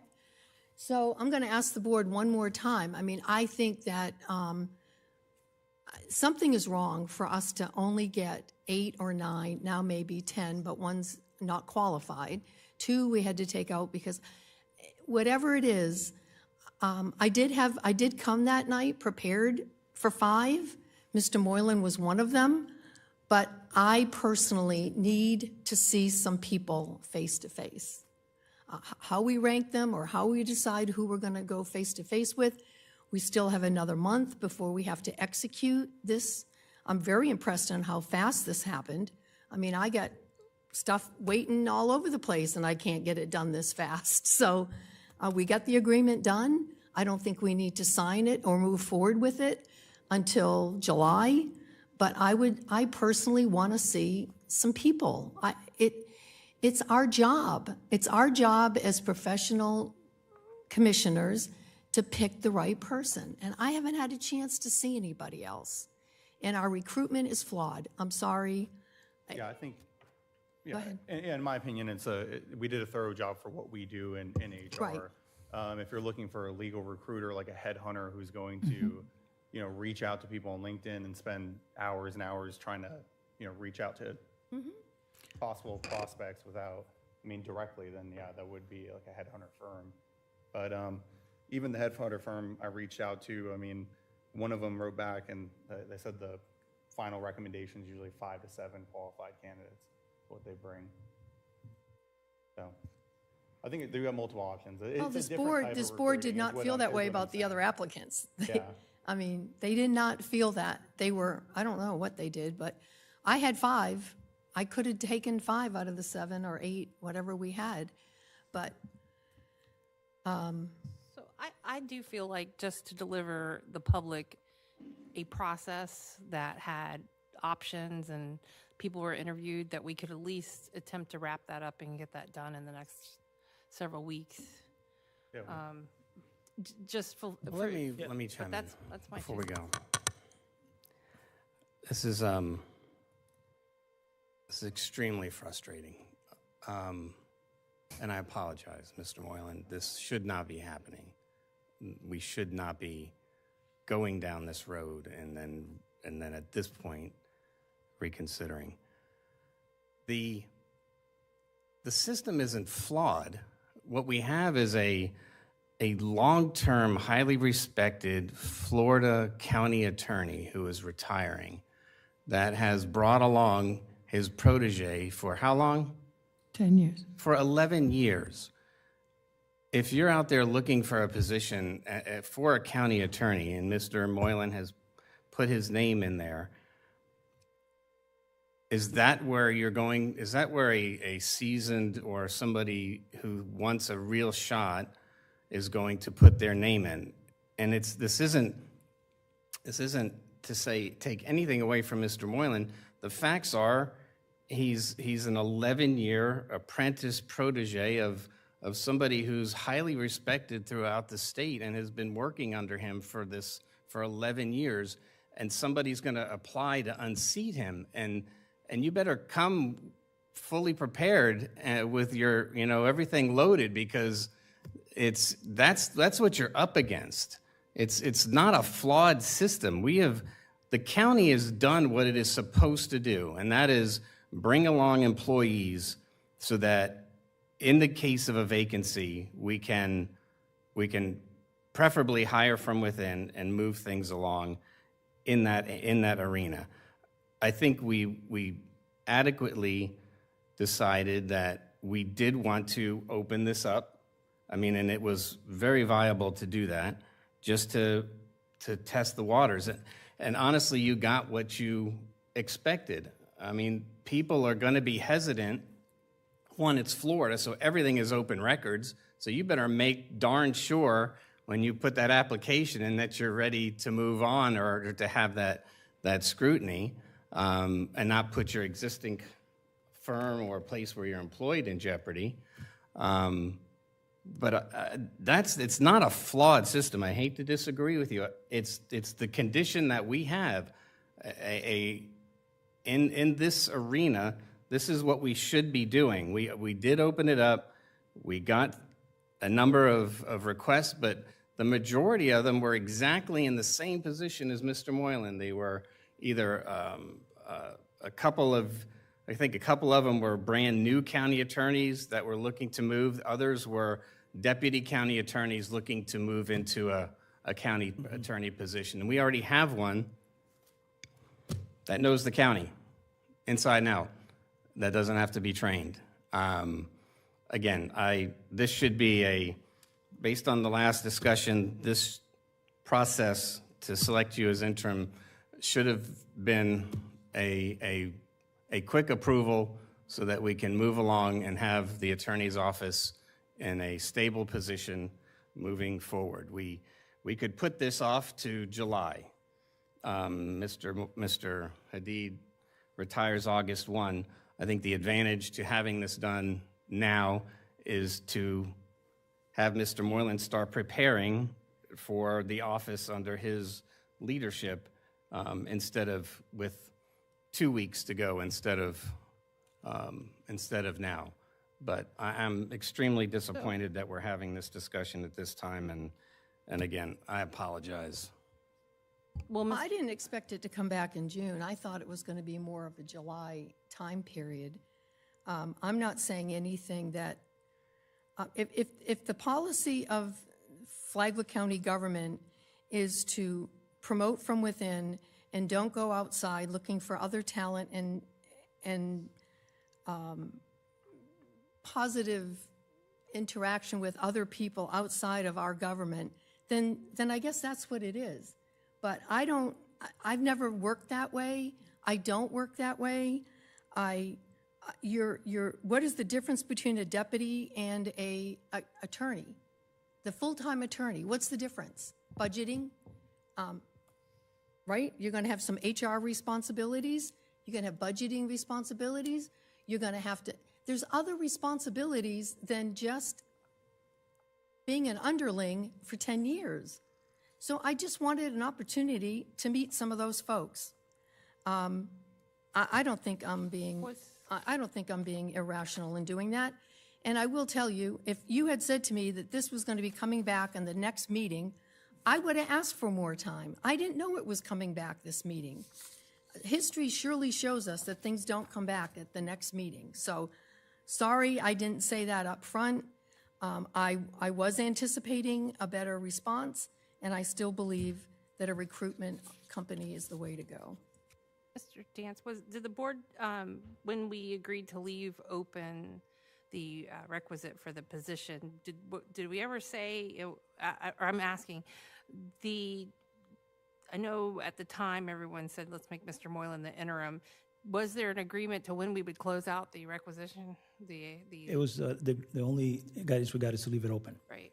So let's say he moved into this 90 day. It sounded like you think he's more of the permanent county attorney, but at what point is the board going to decide to close the rec down? Have we discussed that? Or I mean, I know we're still getting applications, but what if we come back and start saying, I want to interview this person, I want to interview that person, and we're sitting him in there, and you know, what if that happens? I mean, that's something we needed to discuss as well, as far as how long to leave the requisite open. At what point do you just didn't say he's your attorney? You know, because I thought that we were going to start seeing new applications, start talking about people to interview. He would be one of them. Naturally, when Al left, we'd sit an interim at that point and talk about whether or not we're closing the rec down or whatever we're doing. But that's my question, is that's a decision also that needs to be made, is when you're going to close that rec down. I would assume it would be prior to the renewal. So if you, at some point, you do have to call that question and say, we haven't received. I thought he would become, we would make an interim at the retiring of Mr. Hadid if we had not found the permanent replacement. Well, I think there was just some discussion about making sure that there was something in place, but. So I think that's what the confusion for me is. I didn't know it would come right back on our meeting, And on top, I'm worried it will defer other people. Then why are we having the discussion about keeping a rec open if it sounds like, we're thinking he'll be the county attorney or there will be that. It's not what I think typically would happen. Maybe it is, I don't know, but there are a lot of people saying, are you going to interview people? And just to that point, and I think there is, at least people in my public are expecting us to go through a process with this role, and Mr. Moylan very well may end up being the county attorney. I'm not saying that, but I think they're looking for some sort of, that you tried and you looked and you interviewed and you came to it. And if this board goes down the path of making the 90-day, then there should be some discussion about when you decide to, in the requisite. Well, based on what I'm hearing, I don't want to vote on this. I'd rather you table it to I would rather July. table it to July. I was going to. No, and that's fine. I think that when I got the guidance, I thought this was an urgent matter to process as quickly as possible. I misunderstood, and I apologize for bringing it so fast, because sometimes we'll bring things in a little bit later, and we get, some sense that that's too late. So since this was an urgent matter, I thought we'd bring it in as fast as possible. But we can definitely delay it to July or to August 1st meeting if you would like that. My other suggestion would be we all personally make time with Mr. Moylan to talk to him about the role in the interim. I had talked to Mr. Moylan, That includes myself. when was that, August? During the special election, we had a conversation, and I told him some things, and we shared some thoughts together. It's nothing personal, and I think Sean does know that. I just think we need to do our due diligence here.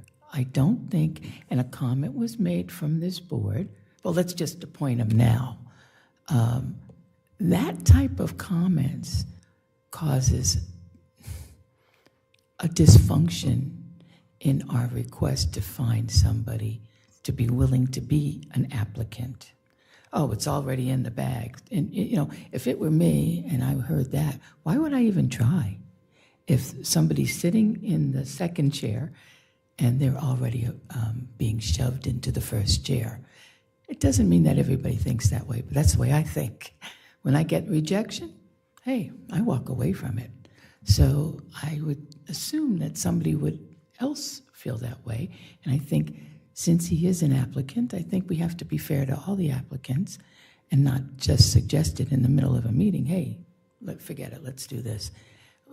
There's a convoluted message being sent out to the public, and I think we need the fairness of that. And if it takes a recruiting company to come in and bring us, I'm not against that either. We're talking about we've been talking about millions. I keep making them zeros. So to me, it'll be 2,300, right? So, whatever it is, 3,300, whatever it is. It's not the be-all, end-all of the situation. And then we're doing the fair amount of due diligence. I think that's really important. Otherwise, we're going to look like we didn't give an opportunity to the rest of the state or licensees, that there's 1,787 licensees that could make an option. One other point I will say, I have friends that are lawyers, not in this field, and they all were shocked at the pay scale that we were offering. Shocked. They said, what's the best? I said, well, I sent them the information. And they went, wow, I wish I had that background. So it's a very, very, very nice position for anybody to get. And I'll leave it at that. So from our part, we haven't gotten any guidance to do something different. We're following the guidance we got from the last meeting on the 28th and again reaffirm on the June 2nd meeting. So if the board wishes to go with the outside contractor, we need to know that so we can stop our process, because it's going to be confusing for the applicants. They don't know where they stand. I'm not paying for additional search firm. That's what I thought, that there was no consensus to do that. That's just one. I am. So let's talk about that. Is anybody? No, what I'd like to do is announce we're closing the rec and let us start interviewing these kids. In terms of going out with a consultant that specializes in law recruitment, attorney recruitment, is that not something that the board is wanting to consider? I haven't heard the consensus on that either. So we'll have a discussion on consensus of hiring a recruiting firm. Mr. Hanson? No. Remind me what we The rate, thought the cost would yeah, be. the rate is between 22% and 30% of the top of the salary band. So it's between $50,000 and $65,000 it will cost you to bring these folks in. And what do we get for that? Very similar process that we've been following and we've been showing you. And what do they do? Very similar. Do you It feel is that's true. different than the HR process? Yeah, I can tell you. Yeah. I think the main difference is a lot of the. Hold on. Yeah. I think the main difference is a lot of the companies, or at least one of the biggest ones, has a pool of attorneys that are constantly looking for jobs, and they can put their name into that anonymously, and so they pull from that list and they post to their list. That's probably the biggest benefit. But the process is, what is the process? Yeah, the process is pretty simple. Just posting everywhere kind of we posted. I'm not sure. I don't remember hearing anything about headhunting, but I can ask the firms if they do that, like if they're going to actually reach out to people, on LinkedIn and start messaging them saying, hey, I would be interested in hiring, or are you interested in this role? But I'd For say that money, they better do something. And these firms are specific to Legal. just legal, not necessarily government attorney, but Yeah, legal recruiting. I think they look at barred applicants and they're focused on it. But I have a bunch more information. I looked at 3 different companies. I'll let the others speak, and then because I'm not opposed to it, I'm still confused as to whether or not we're, would that be post closing the rec down? Do we pay them if we don't hire the person? What do we pay if we don't hire the person? Is there Some of these contracts would include, you can actually, from the people they bring to you, if you don't select any of those, they can give you another try to continue to select another person. Some of them include a kind of a guarantee or warranty within the first year. If they don't work out, they'll go out and recruit again for you. I've been part of the process, so I know it's a similar process because I've been part of the process for other job interviews here in Florida. So the process is very similar. The big difference, like Charlie said, is they have access to a pool distribution list of people that are looking for jobs or have looked for jobs in the past in that same domain. So they can actually send the emails to them and say, hey, we have this position open. Would you like to consider it? so they get this funding regardless of whether or not they seat the applicant. So it's a guaranteed rate of that percentage for doing the job of it.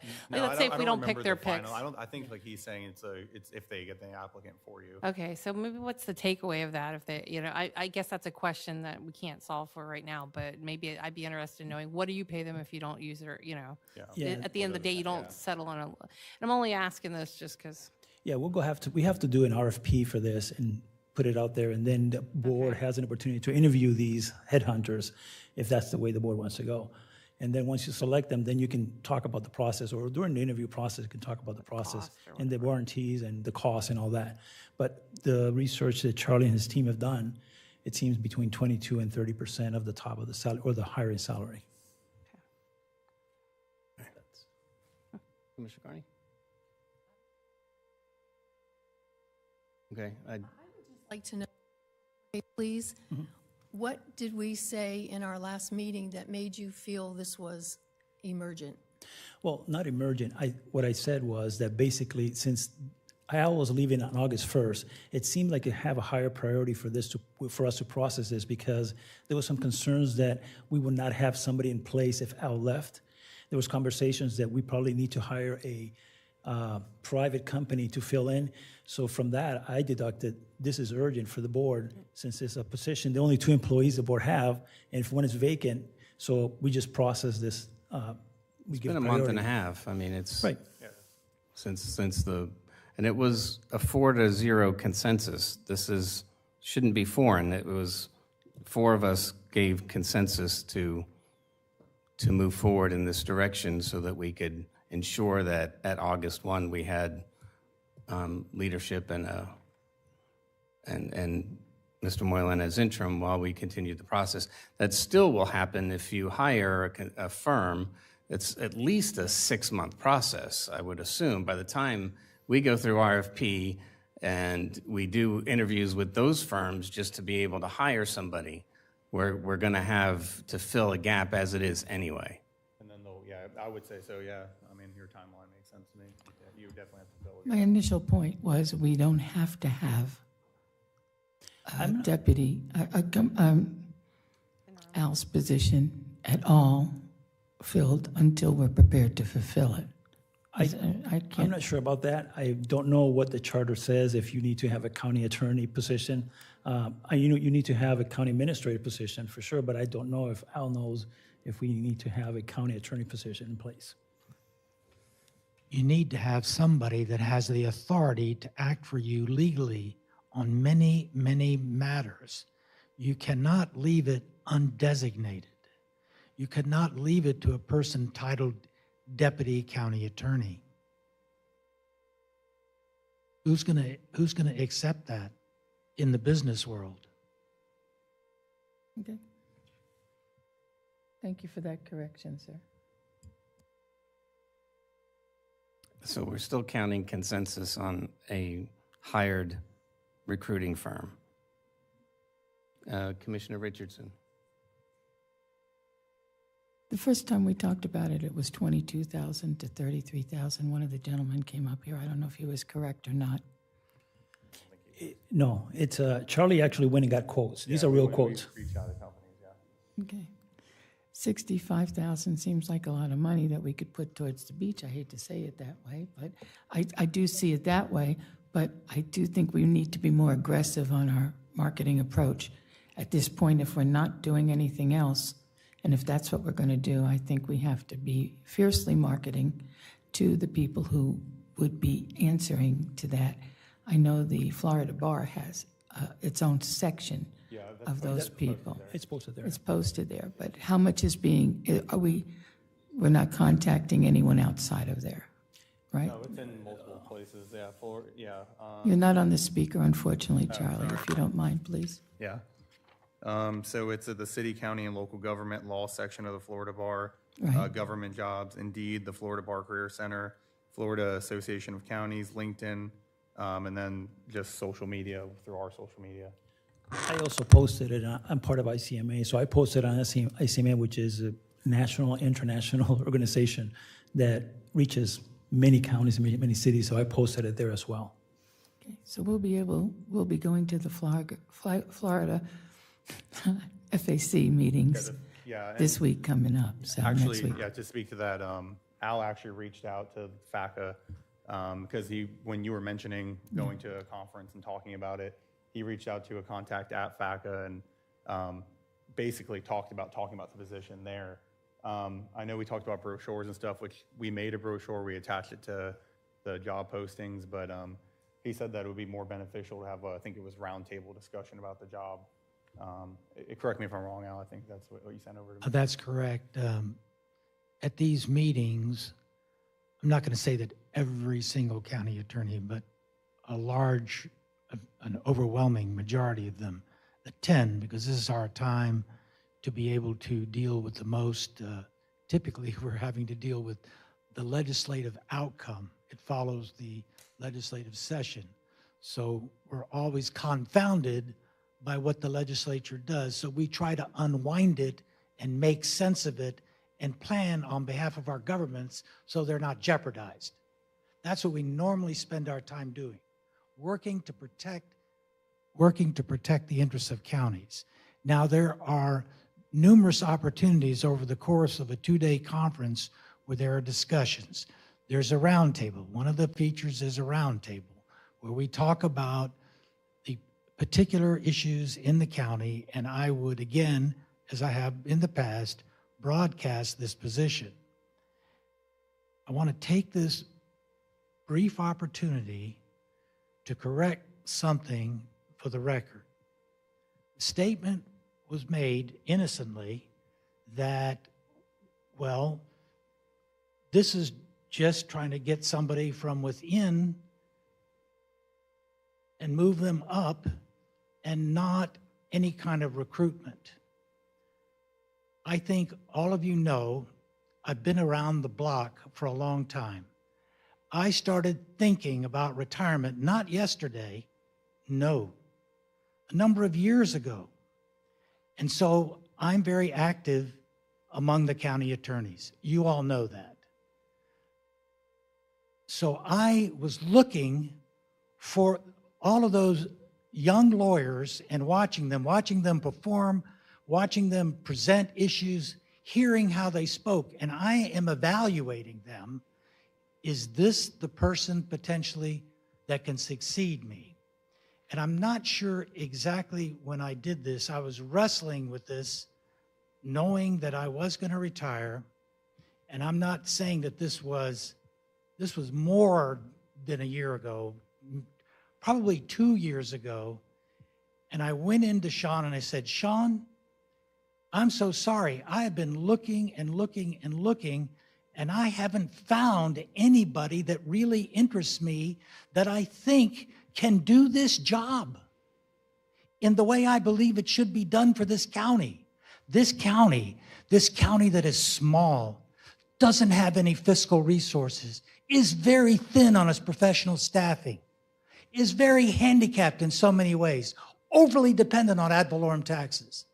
All of these disabilities. This isn't walking into an urban government that's got a lot of dollars, can get the beach projects done with a snap of the finger. Everything here has to be created. The agenda item you just had, putting together a beach project in no time, having an option bid, having the foresight to put in an option bid on the Eastman contract where he locks in his price and he comes and he will do, I don't even know, I can't even remember the number of tons that he agreed to, okay? Now I want you to think about this. Think of the issues that we have surmounted in Flagler County. I doubt that all of you know. I'm certain you all don't know. We were the cutting edge on short-term vacation rentals. We had an over $50 million Burt Harris claim. Sean worked with me. I mean, the work I do, when you see great work out of our legal department, believe me, if you think it's all me, no, it's not. We work collaboratively. We think through these things. He understands how I approach these issues. Not just that. Some of you may recall that the legislature, because of the reaction to the COVID thing, wanted to tamp down on the ability of counties and cities to enact emergency provisions. And they were literally going to throw us out with the way they were writing it, where we couldn't have been able to use them in the very emergencies we're facing now, beach emergencies, fire emergencies, wildfires. So we jumped in and we got that legislation changed. So he has seen how that process works. What about easements? I don't know that people fully appreciate the burden we had to get easements. The 5th District Court of Appeal ruled in 2022 that anybody signing an Army Corps easement, the easement form, which we're not allowed to change a word of, constituted a taking of that person's property. In other words, they made the Army Corps easement document that we were required to use to have our project have a person sign a document that constituted a taking. It was impossible. I had to work with the Army Corps attorneys, both here and up the chain, to get them to understand that we were in an impossible position. We were in a catch-22. The 5th District Court of Appeal, not intentionally to us, it was a case involving Brevard County. And so we had to figure out a way to get around it. You know what we thought about doing? One of the things we thought about, and we researched quite a bit, was, these properties, what are they going to do? Let's just go ahead and do the project without the easements, figure out some way to do it, and let them sue us for the damages. What would the damages be? Renourishing a dune remnant. Obviously, we didn't stick with that idea. But what we did come up with is to adopt 2 resolutions. I think, Mr. Hanson, you voted for them. And I convinced them, the Army Corps structure, to allow me to attach those resolutions to the verboten Army Corps easement document so that it would be a way of working around the strictures of the language that the Army Corps gave us. And that allowed us to go forward, among many other things. The whole strategy of bringing all those people in, including the bankruptcy case, he's there. Now, before that, I want you to think of this. Nobody has mentioned this.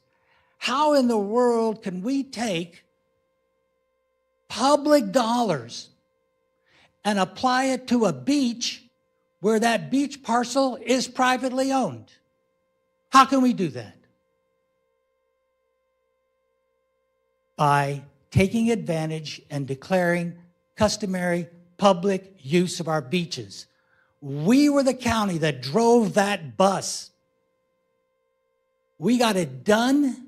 It is on the books. Why did we have to do it?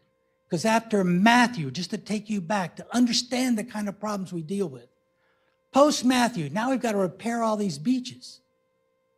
We didn't have customary public use in our record. I mean, it wasn't in an ordinance or anything.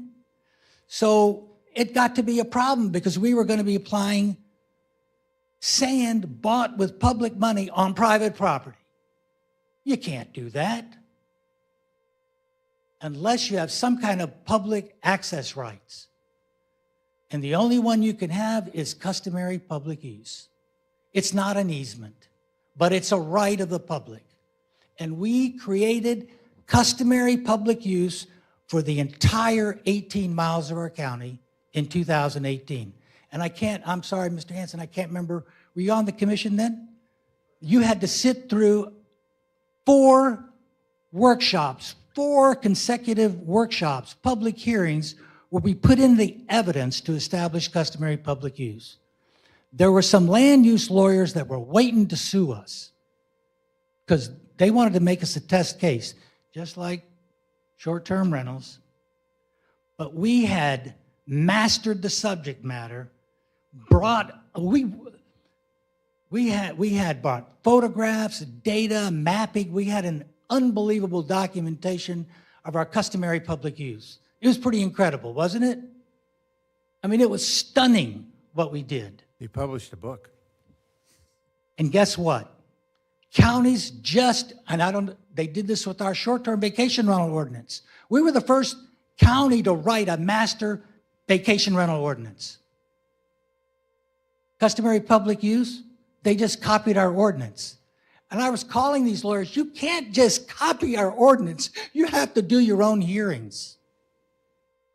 So, the bottom line is, and I'm not going to wax eloquent on all the other things we've done, but he has been there every step of the way. So, I have been looking for somebody to take my place. And certainly, with what I have done, why would I besmirch my legacy by having somebody not capable? I want these things to continue. The National Scenic Byway, the work we did there. Do you all know that we got a national award for our overlay ordinance? A national award. So Sean has been there for all the big things. And then I finally came to the realization, I've been looking, and I get to watch these people. By the way, we don't just have one conference where we get together. So there's opportunities, social opportunities as well, to meet and talk about legal issues. And I said, you know what? I had the answer right here in my office. And I went to him and I said that. That's exactly what I said to him. I said, now I want you to think about this. This is a big darn job. It's a lot of responsibility, and you will be burned if you make a mistake, because that's just the way it is. You're going to have to change your way of living. You'll have a commissioner want to talk to you, and it'll be at night, on the weekends. You have to think about this all the time. It is nonstop. So there has been a recruitment effort on my part that has been quite sustained. Now you get to choose who you want to be your lawyer. You get to choose that. I'm not going to take that from you. But what I have done is brought up somebody that can be the county attorney of Flagler County and do it very admirably. By the way, you know he is certified. He has met the certification standards in local government law. That's the highest achievement one can make in local government law. You don't want to bring somebody in here who doesn't know about tax law, sunshine law, elections law. The only place they're going to get that kind of training and land use law, et cetera, is going to be working in local government.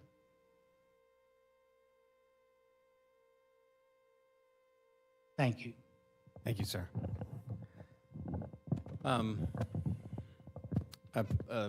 We need to tidy up the consensus on hiring an outside firm. So, Commissioner Richardson.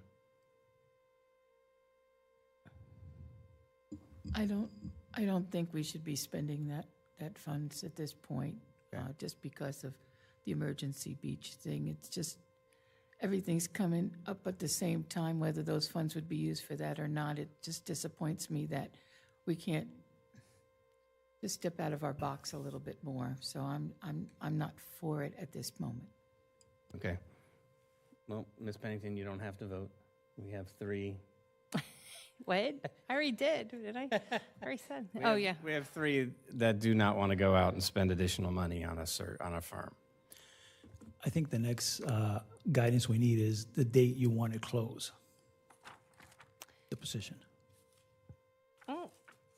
So this is just my recommendation. Everybody can do whatever they like. We haven't done public comment yet, but I think that in the fairness of the process of leaving the rec open and closing it and everything, and having a true interview with each person interview that want to, and interview some other candidates, I think maybe we could table this to the July 21st meeting, when we need to put in an interim at that point. That's just my take. And then we will officially can close it or do whatever we feel at that time we want to do.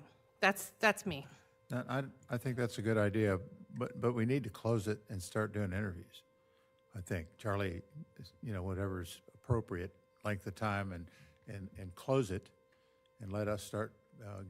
I already had a list, but now we've got another person we got to consider. But each of us give you the five lists. The people that we had apply, so we can have an interview process.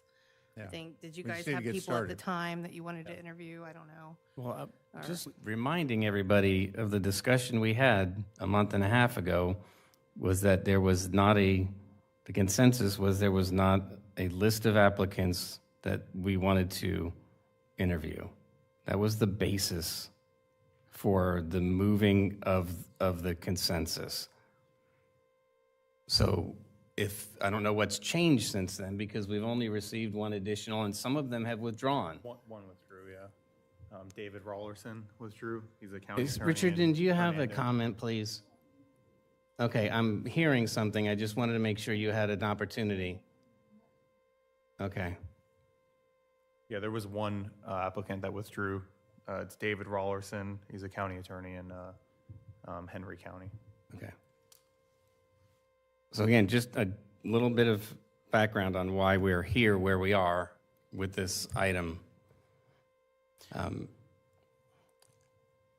Let's go to public comment. This time we'll open it up for public comment. If there's anybody from the public that wants to weigh in on this item.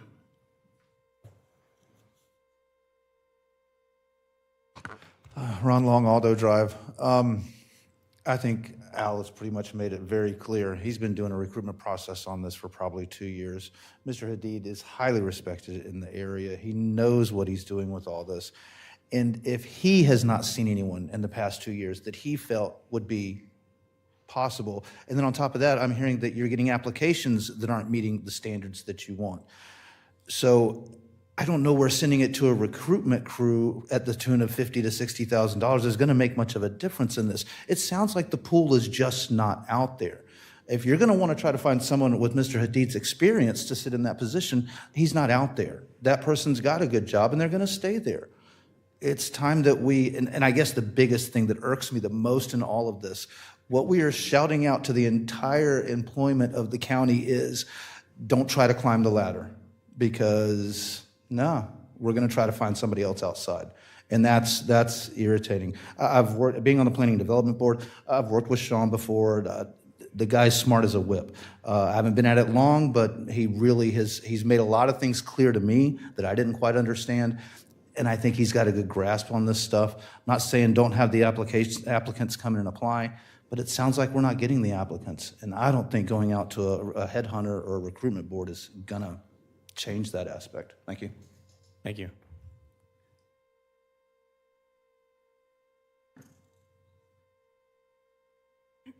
Good evening again. Hi, Darlene Shelley, K-Section, Palm Coast. Respectfully to Mr. Hadid and Mr. Moylan, I've done so many hours of research, hundreds of hours of research, going back and watching previous council meetings and commission meetings. And my concern is for the residents of unincorporated Flagler County and Bunnell and Palm Coast, and the rights that those citizens have to peaceful enjoyment of their home, safety, health, and welfare. And I can only think back to the many debacles that have come across the pages of the newspapers, thinking about Captain's Barbecue and the food truck debacle on the beach, and the horrendous rat-infested hotel that was allowed to remain for a decade, if not longer. And Miss Jane had fought so hard to get taken down and still is an eyesore. And no remediation, no fees paid, none of the required fines paid. That, to me, is not the sign of an attorney that I would want representing me personally. And it's obvious, you know, when the attorney stands up here and tells you that airport zoning regulations are about the height of antennas, that's one small part of the issue. Airport zoning regulations are designed to protect the residents, the local communities. Had it been done correctly in the beginning, yes, Mr. Seeger, in 2006, none of the incompatible homes would have been built around the airport. Because single-family homes, noise-sensitive uses, hospitals, homes, and schools are incongruent with excessive flight school mill operations. And it's been allowed to continue, and that's under the guidance of your city attorney. And I have not heard back from my complaint about what I see as an unlawful airport overlay, airport zoning regulation. I think it's poor legal advice, and those are my comments. Thank you. Thank you. Any other public comment? All right, seeing none, we'll bring it back to the board. At this point, just want to make sure we Yes, sir. have the guidance to move forward. What I have is the option to go with a outside recruiter is a no for now. The board wants us to bring back the contract during the July meeting. We only have one meeting in July. A closing date will be selected during that time as well. The part that I don't have clarity is the part that I heard about interviewing. We have not planned to provide any interview time before this meeting in July. So I just want to get some clarity about that interviewing. And I was not sure if you were wanting to interview Sean or wanted to interview some of the other candidates at the same time.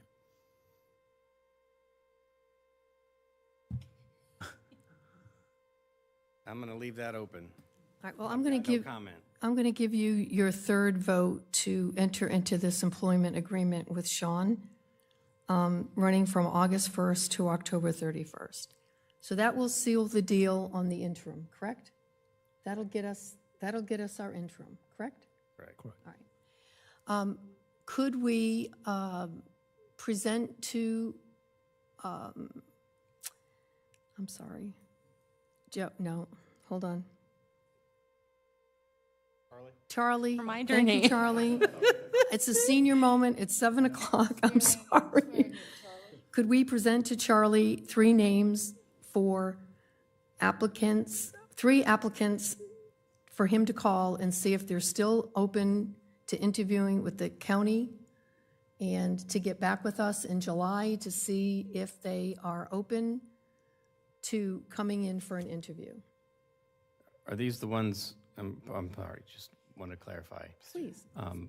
These are the same applicants that we publicly stated in a meeting prior. We didn't all feel that way, Andy. I don't know why. I mean, I know you got a consensus to move forward with a interim, but I don't think we all came here prepared to give names of people to interview. I believe I'm speaking correctly. I put my names aside because I was told they weren't really good candidates. So if you still have a consensus that there are no good candidates, then you're correct. You need to move forward, and we all need to move forward with Sean. So why put us through it? If you heard this board tell you that there are no good candidates out of the group we already got, we received one, why are we spinning around in circles? Why? I also Great think. question. Great I also question. think there was 4 of us here, not 5. Correct. Because you said 4-1 earlier, so I No, just 4-0, he said. 4-0. No, he said 4-1, I thought. No, he didn't. Okay, I'm sorry. I heard 1. I'm sorry. I thought I did. Okay.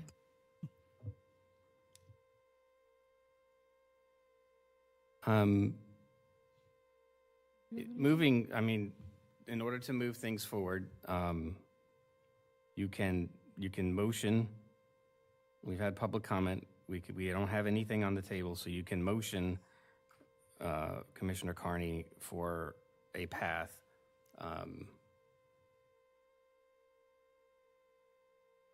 With stipulations of continuing the process. I think Ms. Pennington had made a few suggestions in that regard, but I think if you motioned what you stated, you'd get a second, and then I think there would be a decision on that. But I just want to make sure everybody has an opportunity to be able to. I'm just going to preface my motion by thanking Mr. Hadid for this very strong recommendation, and I sure wish you would have spoken up about 2.5 months ago. Just for the record, you're the hand. If he's handpicked, and you had that strong of a feeling that he was your guy, I wish I would have known about it 2 or 3 months ago. But that's okay. We're moving on. I'm going to make a motion that we enter into an employment agreement with Mr. Sean Moylan to act as interim county attorney as stated in the agreement, period. I would like to continue my motion by asking the board to submit 3 names to HR before, what's today? Monday? Before Friday for potential interviews in the month of July for consideration, period. If we do not meet, well, no, I want to stop there, because if Mr. Moylan is one of the candidates, then we could move forward towards hire at that point. Okay, that's the end of my motion. Okay, thank you. Is there a second?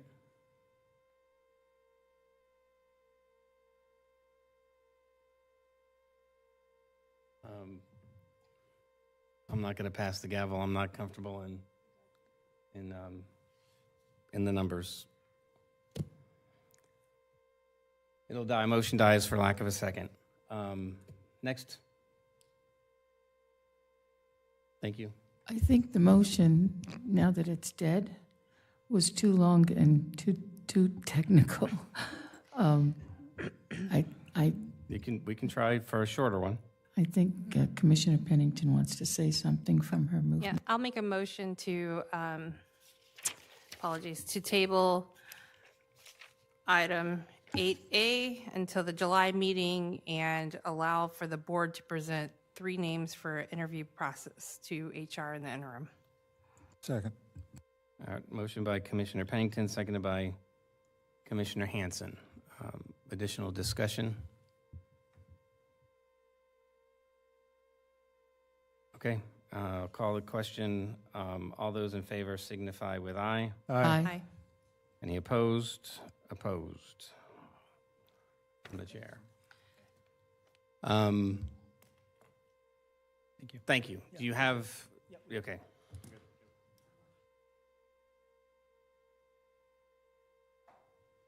All right, that gets us through to County Administrator Report. Just to remind you, we're pulling together the information for next Monday's workshop where we're going to talk about animal control. It's at 1 o'clock. So we'll be putting that together and hopefully getting that out to you sometime this week. The other thing, I did email you all a copy of that lead testing while we were sitting here, so you should have that in your inbox. Thank you. You're welcome. And that's it for me. May I ask a question? Absolutely. Thank you.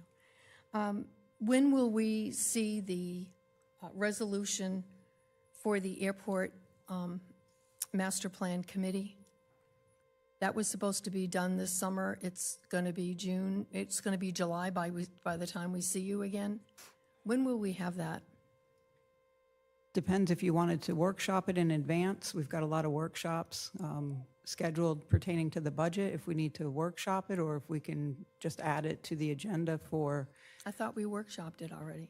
I think the question really is just the status of the master plan process, so we know where we stand. Would be a good question. I mean, because it's a detailed process. I think we talked about that process getting kicked off during the summer months. What did you specifically refer to? Well, we had decided on what the committee was going to look like. Right. We decided we were going to do a business plan as well as a master plan. Correct. We have a consultant, is that correct, on the master plan? Are they up and running? Where are we with this whole thing? I defer to Roy and have him come up and speak because it's something he's been working on. I misunderstood, and I thought what you were referring to is the makeup of the board. We haven't actually advertised for that. Right, so when are we going to do that? We do have a makeup, right? We have a makeup of the board? Yes, we do have a makeup of who we'd like on the board, but we haven't put it out to be who's going to make up the actual people yet. Right. Right. We haven't put out the application yet. Correct. Okay, when is that going to happen? So just let me back up just a little bit. Sure. So what I just submitted was I say just submitted, when you do FAA grants, you have to submit FAA grants at a certain time period. So I have just submitted the FAA grant for the airport master plan. So that is all submitted, and we just wait for the FAA to get our money. Now, one of the things, we should get that relatively easy because I used our bill money. And so basically that's about actually it's thinking $698,000. We had to spend that money anyhow. So we'll be able to get this grant, no problem, just going through the process. I would probably say we're probably going to get that grant probably in August or September is what we're looking at. The FAA could surprise me, and they just send it. It's kind of odd the way they release the grants. They do it at their whim.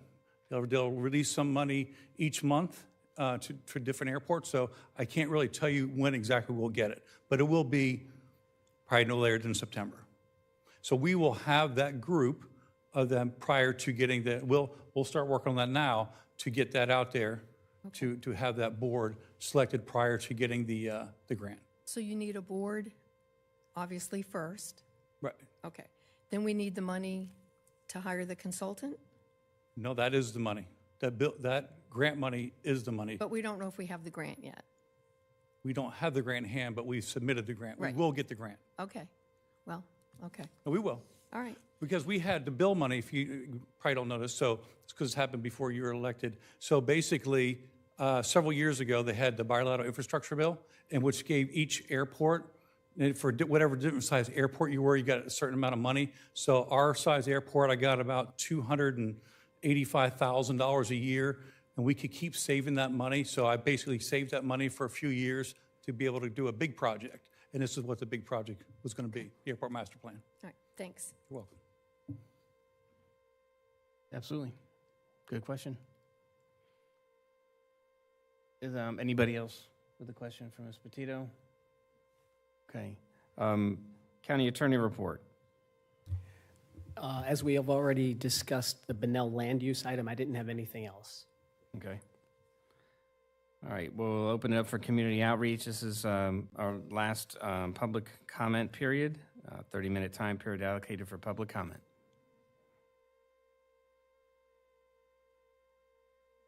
Darlene Shelley, K-Section, Palm Coast. Hearing Mr. Seeger talk about $285,000 a year based off of numbers that he gave the FAA for grant money, those numbers, I've seen them. I've seen the grant. I requested it. It's over 100 pages.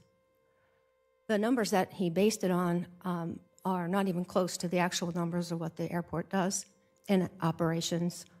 So it's based off of numbers that are flawed. I don't want to be the one to get in the way of the county getting money for legitimate reasons to help the residents of Flagler County, Palm Coast, and Bunnell.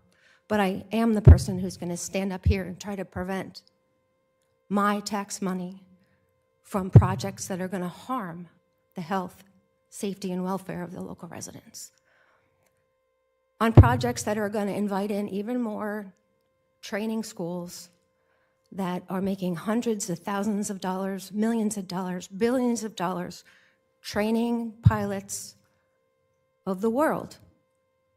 Mostly pilots that countries do not allow the pollution of their environment with lead and toxic chemicals. This county commission, and not you individuals, have perpetuated this for a decade and allowed it to continue. $65 million so far at Flagler Airport of our tax money that could have gone to overdue infrastructure and repairing our crumbling roads and bridges, not on catering to flight schools and the desires of those who own their own planes to have a cheap place to park it, convenient to their home. An executive airport is not supposed to be a flight school mill, and that's what we have here. By allowing flight schools from all across Florida to come to our cities and pollute our environment, our aquifer, the Volusia Floridian sole source aquifer that you heard about earlier, that I've sent you the information on. The levels of lead in Bulow Creek, based off of St. John's monitoring station, we know are 5 times higher for lead than they were just 3 years ago. These are facts. This is not my opinion.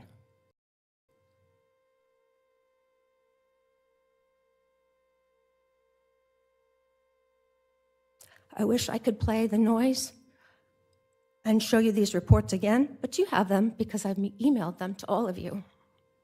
And we have rights, and we ask you to protect them. Thank you. Thank you.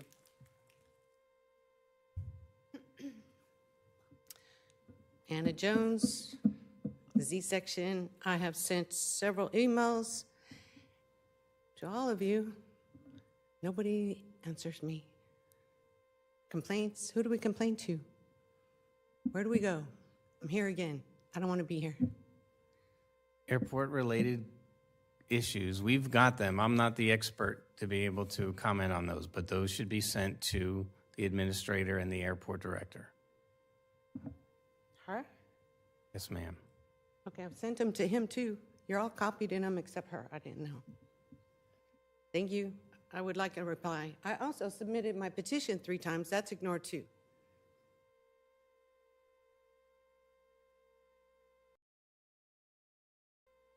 Thank you. Any other public comment? All right, seeing none, we'll bring it back to the dais. Commissioner reports. Mr. Hanson. I don't have anything. Thank you. Commissioner Pennington. My turn. I just want to say that, and I've heard from several people how frustrated the staff is because we're different than we were, last year. We're different. We have different problems. We have different commissioners. I remember my first year, I was shot down a bunch. I struggled a bunch. These folks are elected and they're learning, and some of them are very ahead of the curve on a lot of issues and bring things to the table that we didn't think about. But it's very important for us to, as a board, get along, not bully one another, respect one another, assure the staff that we will work through this. As much as we're signaling right now, we will get through this. And please don't feel that, this can only get worse. I don't think so. But it doesn't help our issues at all. We're here to advocate for our districts and issues and everyone as a whole, and try to persuade each other to support our issues. And right now, it's more important than ever that we get along as a board so that we can push through some of these bigger problems that we're facing so that we can make good decisions for our public. So I just want to remind that. And I know that some have gone back and forth on some of these issues, but you leave here and you get a different perspective and you see things differently, and you get 25 calls. I know you must get a lot of the same calls. I mean, I'm on the phone so much that my teenager wants me to go to counseling because he's so angry. I'm not talking because it's sucking up our lives. And trust me, nobody wants to put a lot of this behind me more than me, but we're facing some really strong headwinds. And I saw the city of Palm Coast is signaling that housing value is not going to be like this next year. It's going to go down. It's going to be even worse for us. So, we have all these things that we need to accomplish, but we have to be forward-thinking, future-thinking, and we may not get it all accomplished, and we need to set some expectations. Not everything can be done this year. Not everything can be done right away, but I think, it's important for us to get along and look united and respect each other's opinions and changes on opinions as they come along. That's me signing off. Thank you. Commissioner Carney? Yeah, I just wanted to recap a little bit about our workshop this morning. I did hear from the consultant that the 6-year plan is not in concrete, and it was actually, quote unquote, pulled out of the air. I am asking the board to enter into some type of collaboration and cooperation. We voted unanimously, and I'm sorry that the half-cent sales tax is off the table, but it's very clear to this board, well, most of us, that it's off the table. But yet, it keeps coming back up. It's in the social media, it's everywhere. Our administrator went to a Republican club meeting after we voted for it to be off the table. We've had radio advertising, or not advertising, but announcements. We have got to get together on this plan. I presented you with $8.5 million in the first year plan today. No cuts in staff, no cuts, no ad valorem increase. It's a starting place. The Army Corps nor FDEP can tell us that we have to have a half-cent sales tax. That is our plan. That is our decision. Whatever we present to our state or the Army Corps is an effort in us funding our beach. If it's not at a maximum number at this point, there's no law that says it has to be at a maximum number. There is no law that says we have to plan on doing 100% of REACH 3. This is a decision we make as a board in cooperation and an effort to move this plan along. I believe that this standoff is 100% related to this board being split over taxing our citizens. I thought today would bring a better resolution to the realization that we do not have 4 votes for a half-cent sales tax. And as we continue to spin ourselves and our wheels, there is a board majority that is driving a continued funding source that is not viable at this time. I beg my colleagues to get on board with this decision and enter into a spirit of cooperation to work through this funding plan. What I heard at the end of this workshop was more data being put into a spreadsheet. We have the spreadsheet. We have the funding. We have the mechanism. We just need to pick a 1-year, 2026, 2027 plan to move us into the most important and vital part of our beach management plan, and that is permitting. We need to get our consultant on board, and I was so impressed with him. I'm so glad he showed up today. He made me feel, like we're getting there. The other consultant, Olson, there was some flaws in that plan. I don't know if you agree, you probably don't agree, but there's nothing saying we have to stick to a 6-year plan at a maximum contribution to the beach funding plan. So I just hope we can get some more cooperation on this. My intent is not to cut we're getting all this stuff about our library. I've never seen how did all this come to fruition that we're defunding our libraries? Who started that rumor? You did. No, I didn't. You said you absolutely would not put the people in the library. Absolutely would not do it. That's the new library. It's the Nexus Center. And I didn't say nobody. I said I'm not doing 6. That's not true. I mean, Greg, you only hear half of it. The point is, we can get there. We're just fighting. We're digging our heels in that one plan is better than the other when what we need is the right plan. So I hope we can get there. This is like frustrating beyond all frustration. I think we're overreading what our beach, what our math is telling us. There's no way Reach 3 has got to be funded 100%. I think that was very obvious today. The other thing I'd like to ask cooperation on is changing our capital improvement plan from a 1-year plan to a 3-year plan or a 5-year plan. Most organizations do a 5-year capital improvement plan. This gives us a timing period to set priorities as to the spending of whatever capital we do have, and it sets it on a path to when it gets funded, it gets done.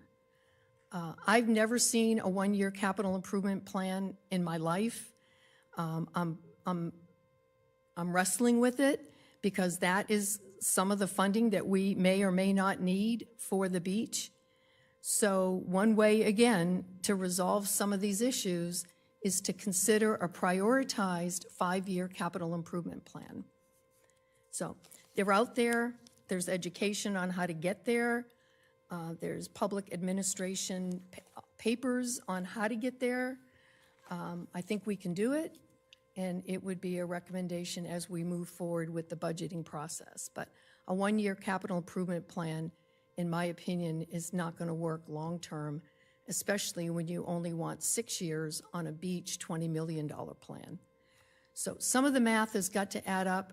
This is bigger money than we have, but we have to address what we have. And I just don't see the end result. Hopefully we'll get there on July 2nd. Commissioner Richardson. I didn't have anything to say, but now I'm going to just say that I've been hearing that they're closing the library in Palm Coast, and I don't know where. That was never mentioned in this building when I was here. I would think that would be a travesty because it is a heavily used building for the most part.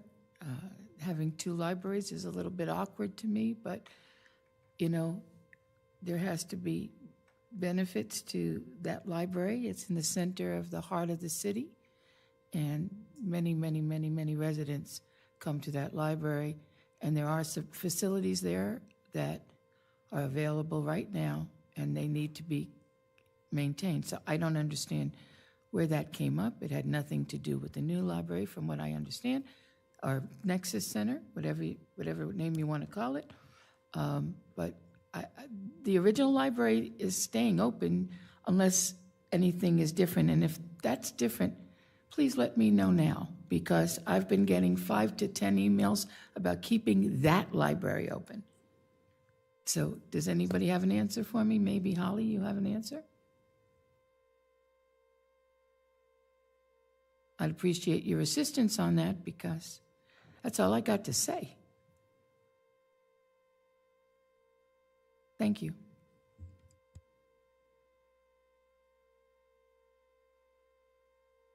Holly Albanese, Library Director. Just so you know, from the last workshop where that was discussed, we have been receiving a lot of comments wondering what's happening with the library, if anything was going to change, if we're closing. And staff has really just been telling them if they have concerns to contact the commissioners with their concerns. But as far as we know at this point, nothing is going to happen. Now, all that said, I was asked after that meeting to prepare a presentation, well, some slides that have alternatives for the library, alternatives to the 6 staff. In conversation with administration, we went down and talked about what some of those alternatives could look like. Outside, and that was including me, because part of that comment was to send me back to the library. So that's including me. 6 staff would include me. Then we looked at what would it look like if we did 3 staff. So we're looking at 3 staff. Then what would it look like for the library system? And that's both libraries, not just Nexus. What would it look like if we didn't add any additional staff?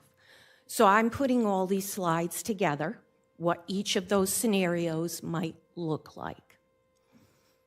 In conversation, I said to county administration, well, for that matter, you're not required to have a library at all.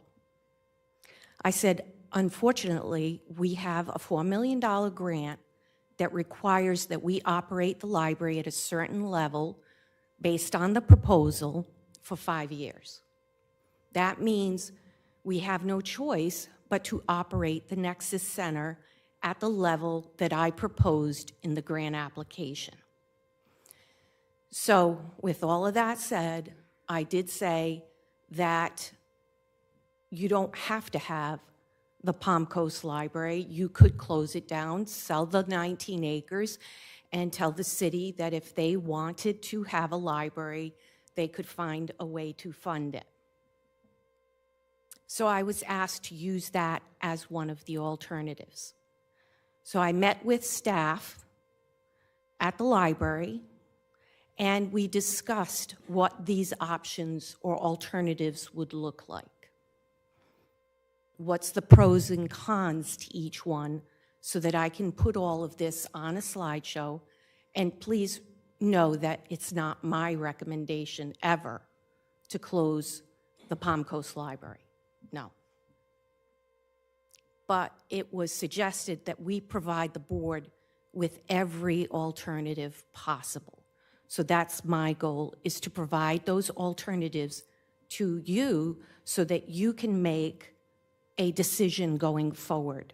What is this going to look like for both facilities? Will we operate it at the current staff level? Will we operate both facilities with maybe a couple of extra people? Or will we operate it at the level that I recommended, which is the 6 additional staff? Of course, that is the decision of the board. I do believe that after conversation, staff have a tendency of talking. So they may have talked amongst themselves, and that may be where it blossomed from. Thank you for your transparency on that, because it's really bothersome to hear things way, way, way ahead of time from what I would expect. So thank you for that. Not a problem. I appreciate the explanation, truly. Yeah, it sounds like something like that happened. Yeah. Correct. Yeah. I'm just providing the alternatives that were requested. So did you get feedback from the staff on the alternatives? Yes, well, I met with my administrative staff and the person who's currently overseeing the Bunnell branch. So we met because once we move over, Bunnell branch will be part of the Nexus Center. So I wanted to get feedback from those individuals as to what they thought the pros and cons would be. So now the assistant director and the branch manager, who will be the branch manager of the Bunnell or Nexus Center, and also the current person who's operating and overseeing the Bunnell branch where it's located in Marvin's Garden.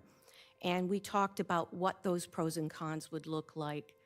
And I don't know how much you want me to go into tonight, or if you'd rather just wait until, I guess it's part of the July 2nd discussion, where we'll talk, the slides will be presented, I'm assuming, on all of these alternatives.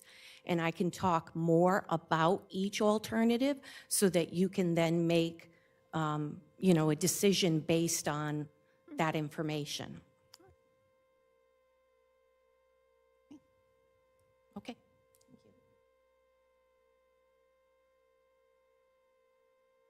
Was that it? Okay.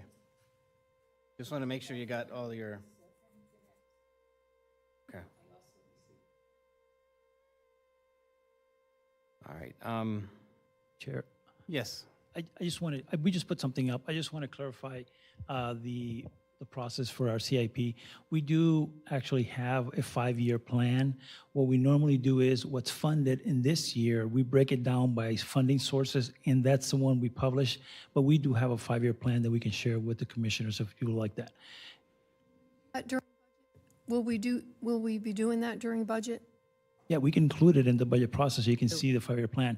That's included not only for these capital projects, which are new construction, capital preservation, and some technology one, but we also have a 5-year plan for roads that Mr. All right, as long as it's Hamid going to can come provide. back under budget, that's fine.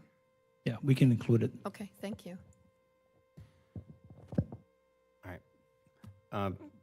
Thank you, Mr. Salinas. You saved me some time.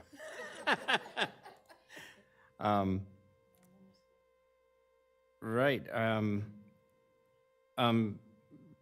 On Commissioner Carney's comments,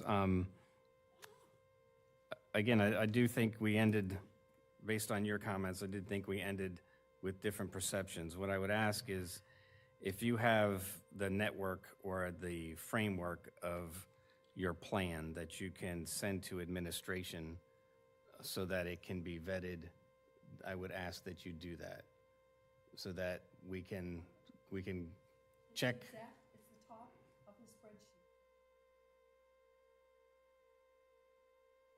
All right, and Whole top of the spreadsheet. just to be clear, so that there's no, just outline that as a framework, and then that will be checked on, just to make sure that what your assumptions are actually can be put in place.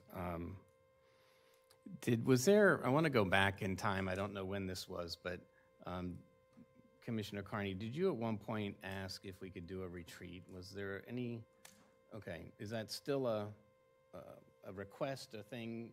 'Cause I got this workshop that we just had. I basically wanted the history. I wanted to come up the learning curve on Olson. I wanted to understand where all the numbers were coming from. I can't speak for all of us, but personally, I've spent copious hours in meetings, in review, looking at everything I could find. So I was able to get what I needed. And again, it's the open discussion that we need to have back and forth that gets us to the final solution, right? I mean, we have to be able to converse about it. Okay, I just wanted But to. my problem is we keep getting back into the half-cent sales tax after we have a clear vote that consensus, whatever you want to call it, that we don't have that in our plan. So that's what caused my frustration today. I know the general public probably didn't hear that we were going to not talk about it. But fees, taxes, there's all ways to fund this thing. So. Okay, I just wanted to make sure, because I actually had my own thoughts of a retreat, but it was more in line with Commissioner Carney's, Commissioner Pennington's thoughts about making sure that we set framework for being a cordial board as we present to the public. There's lots of nuances to that, and there are at times when it's hard to do from the dais, but in a more informal setting, I think there's gaps in bringing the commissioners up to speed on your inboarding on certain really important topics that we could go over, but also just about if it's okay with everybody, I can work on that. I would call it a philosophical discussion, because Okay. we're all going to be working together for X amount of years, and But maybe there's we things that can understand. help us yeah, with but that. like here's what this program is, and But if as long as we are in agreement, I can work on that and put something together. I did say something about when we will have new commissioners as we go on. And I think what you call onboarding, the way they have it set up for me, I guess Ms. Carney, as well as, I don't know what Ms. Pennington went through. We met with each of those lovely people back there and spent time with them and spoke about their department. It sounds great, but then you walk away and that doesn't happen anymore. So maybe a program that's better designed for introduction. That was one of them. I wanted to get your feedback on your onboarding so that we Okay. we could modify that Good. and put Great together idea. a better plan. Great idea, Andy, Okay. great idea. All right, I'll work on that if that's okay. Is everybody in agreement? Okay. Really, I guess at that point, I don't have anything else because I look forward to what you send in there so that we can work on that. And I'll leave it at that. It's been a long day. We adjourn. I have a motion to adjourn. Thank you.